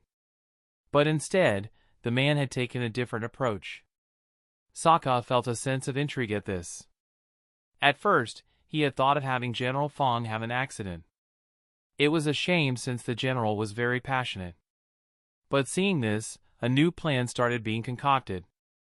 So with a smile on his face, Sokka, who was sitting at the same table as the general, tried to get Fong's attention. I heard spirits can be quite peculiar. If you can get them to like you, they'll be your companion for the rest of their life. Immediately that caught the general's attention, and he turned toward Sokka so fast that many felt like his neck would break moving at those speeds. Oh, Please go on. Fawn had an intense gaze, and Soka could feel the tension in the air. But he wasn't pressured by it and he just continued. Normally spirits are kind of wild, and rarely come to the human world. But when they do, supernatural events follow with them. Some spirits are strong, and some are weaker. But humans and spirits can make deals and come to an understanding. He motioned towards Kiwi secretly, and the little fox jumped up, creating small clouds in the air as it stepped on them. This gave Kiwi an ability that somewhat imitated flight. This was a small trick, as the little fox spewed out some smoke, and these lame performances had everyone staring at it in amazement. Soka, on the other hand, was very unimpressed by all this. But the trick had worked as intended. He knew that making his words believable for everyone there needed to be proof. This was also so he could draw everyone's attention that similar results could be achieved with Aang's avatar state. The avatar essentially is the perfect tool for this. It is the best combination between human and spirit dash. Suddenly, Sokka's thoughts halted as he glanced at Kiwi. An idea struck him like a bolt of lightning, and he now saw a solution he hadn't even thought of before. The fusion between human and spirit is possible. Rava had shown that with the first avatar, and that was how the cycle started. Kiwi was a weak spirit, just like Rava was during the fusion. But the nine-tailed spirit foxes, while they might not be at Rava's level, they too were known as strong, and a mature nine-tailed fox should be around the same level of old iron, a spirit that was somewhat equivalent to an avatar. Around as strong as the ocean spirit. Was a fusion similar to that possible with Kiwi? Having such strength at his fingertips excited Sokka, making his heart beat faster, as a sense of greed bubbled within him. But he crushed those feelings with an iron grip, faster than Gamer's mind could intervene. Being reckless now would be a stupid move. For all he knew, only spirits like Rava and Vaatu could achieve such results. Usually, humans and spirits fusing would cause the human to die if the spirit stayed inside their body for too long. Even if they get out before the victim dies, they will usually be left with strange deformities. Sokka remembered these details from Korra when she learned of the first Avatar's story. But that was also the reason he believed that fusion between a human and spirit would be possible. Even when the Avatar cycle started, Rava itself didn't believe that a human and spirit could achieve such perfect symbiosis. I will need to do some research on this later. Chapter 94, Stalemate. Sokka put the idea on the back of his mind and planned to experiment with it later. Unlike others, he wasn't worried about any physical deformity or anything he might get if this fails, because with Gamer's body, he only needs a full night of sleep and most effects will disappear. Still, for now he decided to keep such things for later on in life. Sokka didn't want to test just how affected Gamer's body and what its limit was. Now wasn't the best time, to say the least. Kiwi kept performing its tricks, before suddenly jumping towards Katara and running into her arms shyly. Sokka smiled at the cute fluffy creature. Spirits love remarkable things, Sokka commented, his eyes closing as he smiled in a friendly manner. General Fawn listened to his words carefully. The Northern Water Tribe likely had a general, or someone from a long time ago, so long that even books don't write about him. Acting skill activated. Sokka made sure to associate this non-existent legendary figure with General Fong. People always like to compare and see themselves as something great, special, and destined. Especially people in a world where destiny seems so prevalent. Honorable Sokka, do you know what things should be done for a spirit to follow you? General Fong had fallen for a scheme like a fish in water. Katara gave her brother a strange look that said, "You scamming people again?" Sokka of course ignored such looks from his sister, and instead he played the role of a knowledgeable man and nodded. The nod had a double meaning, both to the general's question, but also to her sister's thoughts that he could clearly read on her face. Yes, the only way to get a spirit to become your companion, you must become someone truly revered. Sokka had no idea what he was spewing out, but with the help of his acting skill, he seemed confident enough and his words were logical to a certain degree. Also, he was the Avatar's friend and companion. People mostly assumed that he knew more than anyone else about the spirit world since the Avatar was the bridge between worlds. Every day I feel the road of a scammer becoming easier to walk. Maybe instead of a gamer interface I should have gotten a scammer system?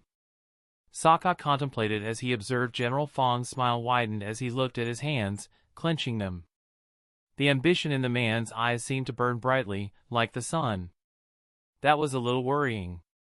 Of course, the orchestrator of this, Soka, only smiled politely and drank a small dosage of alcohol. Katara tried to sneak in and try some liquor too, but he stopped that bad habit before it even started. He sent her a pointed look, which stopped his sister in her tracks. She pouted. So what? You're drinking too?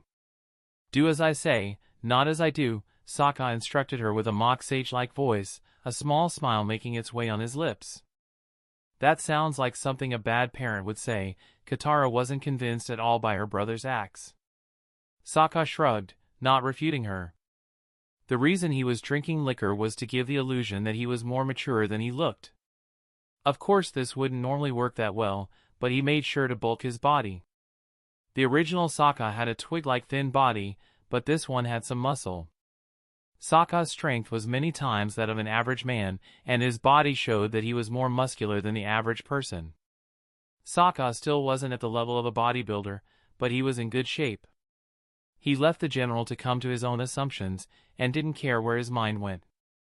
Soka wouldn't even mind it if General Fong decided to take over the Earth Kingdom in the future. Actually, he hoped the general would cause a little bit of a ruckus in the future. It would give him some smoke screen to move around. Soka closed his eyes, imagining chess pieces in his head. The game is at a stalemate currently. But if life was like chess, things would be a lot more simpler. As the feast went along, Soka filled the general's head with whatever the man wanted to hear, adding undertones of destiny into play, and how we must sometimes try and make our own destinies to fulfill our purpose in this world. Mostly bullshit he only half believes and sounded right in the ear. The dim moon shone in the sky, as Soka stood in the balcony, looking at the celestial bodies in the sky. It always made him feel so small when he understood just how big the universe was. Turning around from the view outside, he glanced at the luxurious room they had been given for today. 3 good beds, and fruits on a table. Aang was quick to fall asleep, but Katara wasn't. While she acted like she was asleep, Soka could see that she wasn't. He wanted to train a little in secret, like he did every night. But he couldn't do that while she was awake. So he went and sat down next to her bed. Is something worrying you? Katara sighed at her brother's voice, and Soka saw her curl into herself even more. Do you think we can win this war? The desperation in her voice made it clear that she had been worried about this for a long time. With a sigh, Soka got up, which made Katara glance curiously at him. In truth, even he didn't know if he could end the war. Well, he technically could by going and killing the Fire Lord. But would that end it?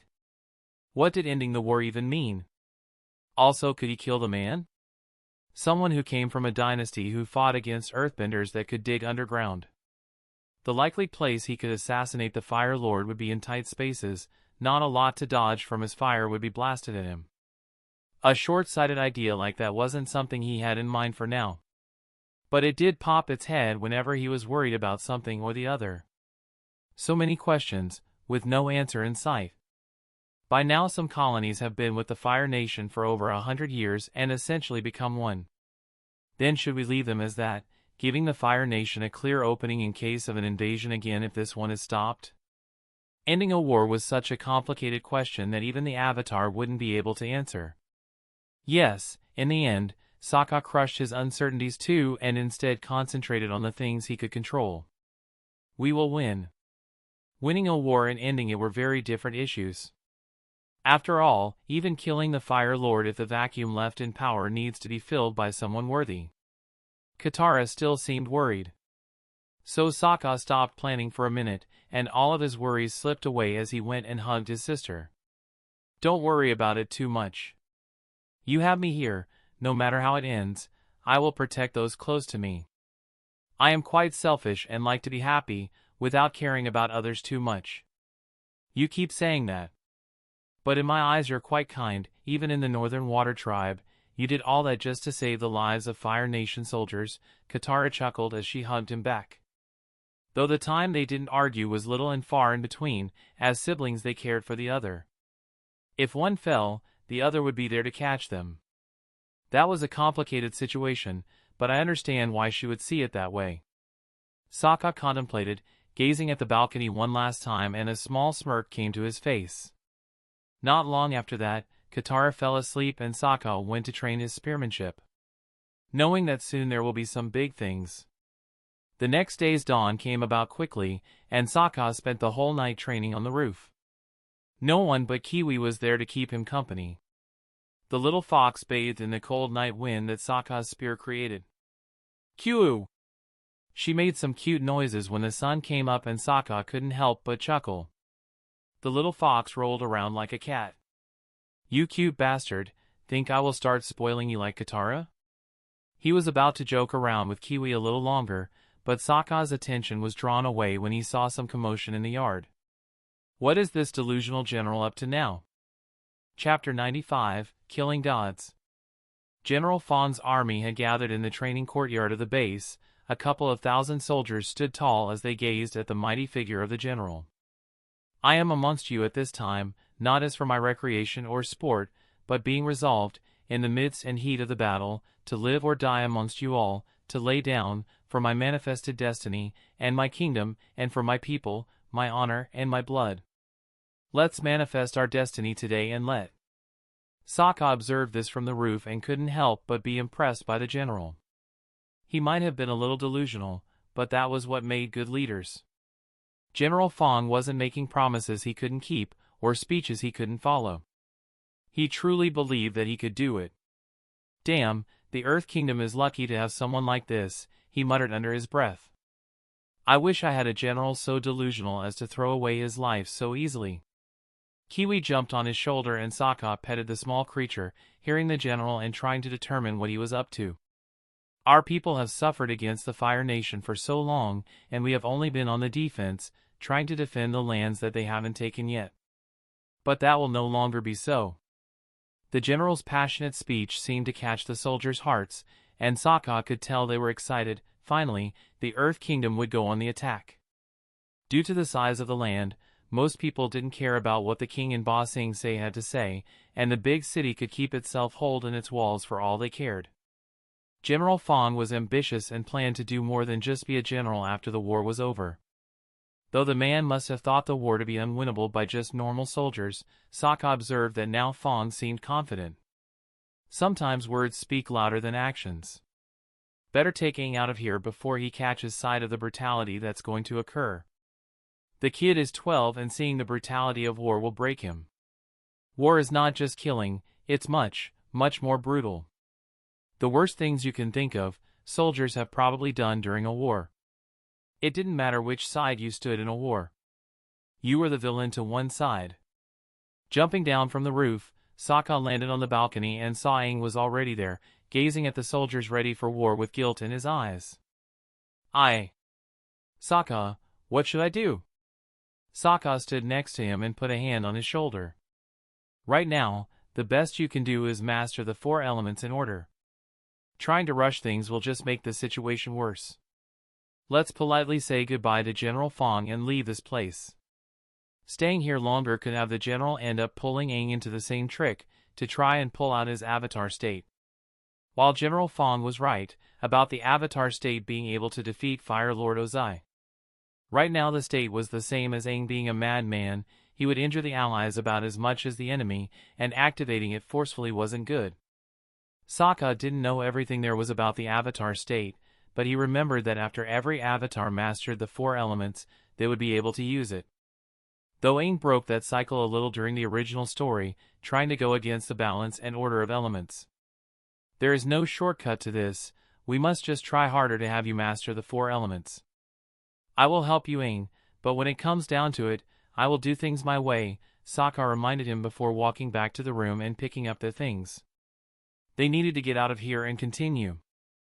Aang swallowed nervously, gazing at the soldiers with a sad look in his eyes. Each day that he hasn't defeated the Fire Lord, people will die against the Fire Nation.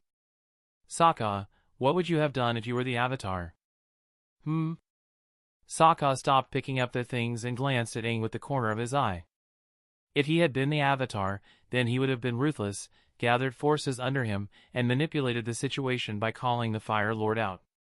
If he came, then he would kill him. If he didn't, then the Fire Lord's reputation would plummet, even amongst his men, as he would be seen as a coward. Aang, of course, wouldn't be able to pull that off.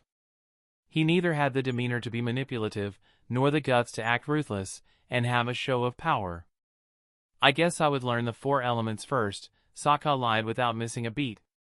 He didn't tell Aang what he would do. Since an innocent Avatar, like Aang, was infinitely easier to use than someone like Kyoshi. Trust me, in your position, there isn't a lot anyone can do. Hearing Sokka's reassuring words, Aang sighed in relief, his willingness to learn all 4 forms of bending getting strengthened. We need to find an earthbending teacher faster. Sokka nodded. Yes, though going to Omashu and looking for Bumi wouldn't be the best idea. Why? The Avatar was confused at this, as he knew that Bumi was the best earthbender he had ever met. Even though the old man was past his prime and over 100 years old, he still held that title in Aang's eyes. We don't know how the situation might have developed there, and the dash. No! Aang yelled out, looking at Sokka fiercely. Omashu has held strong for 100 years. They won't fall that easily. Sokka sighed but didn't say any more. He knew for a fact that Omashu had fallen, and Bumi wasn't planning on taking it back anytime soon. Well, it was debatable if he could even take it back this time around. After packing everything and going to Appa, and getting ready to set off, Aang and Sokka clapped their hands in respect towards General Fong. General, remember my advice, Sokka said, with a small smile on his face.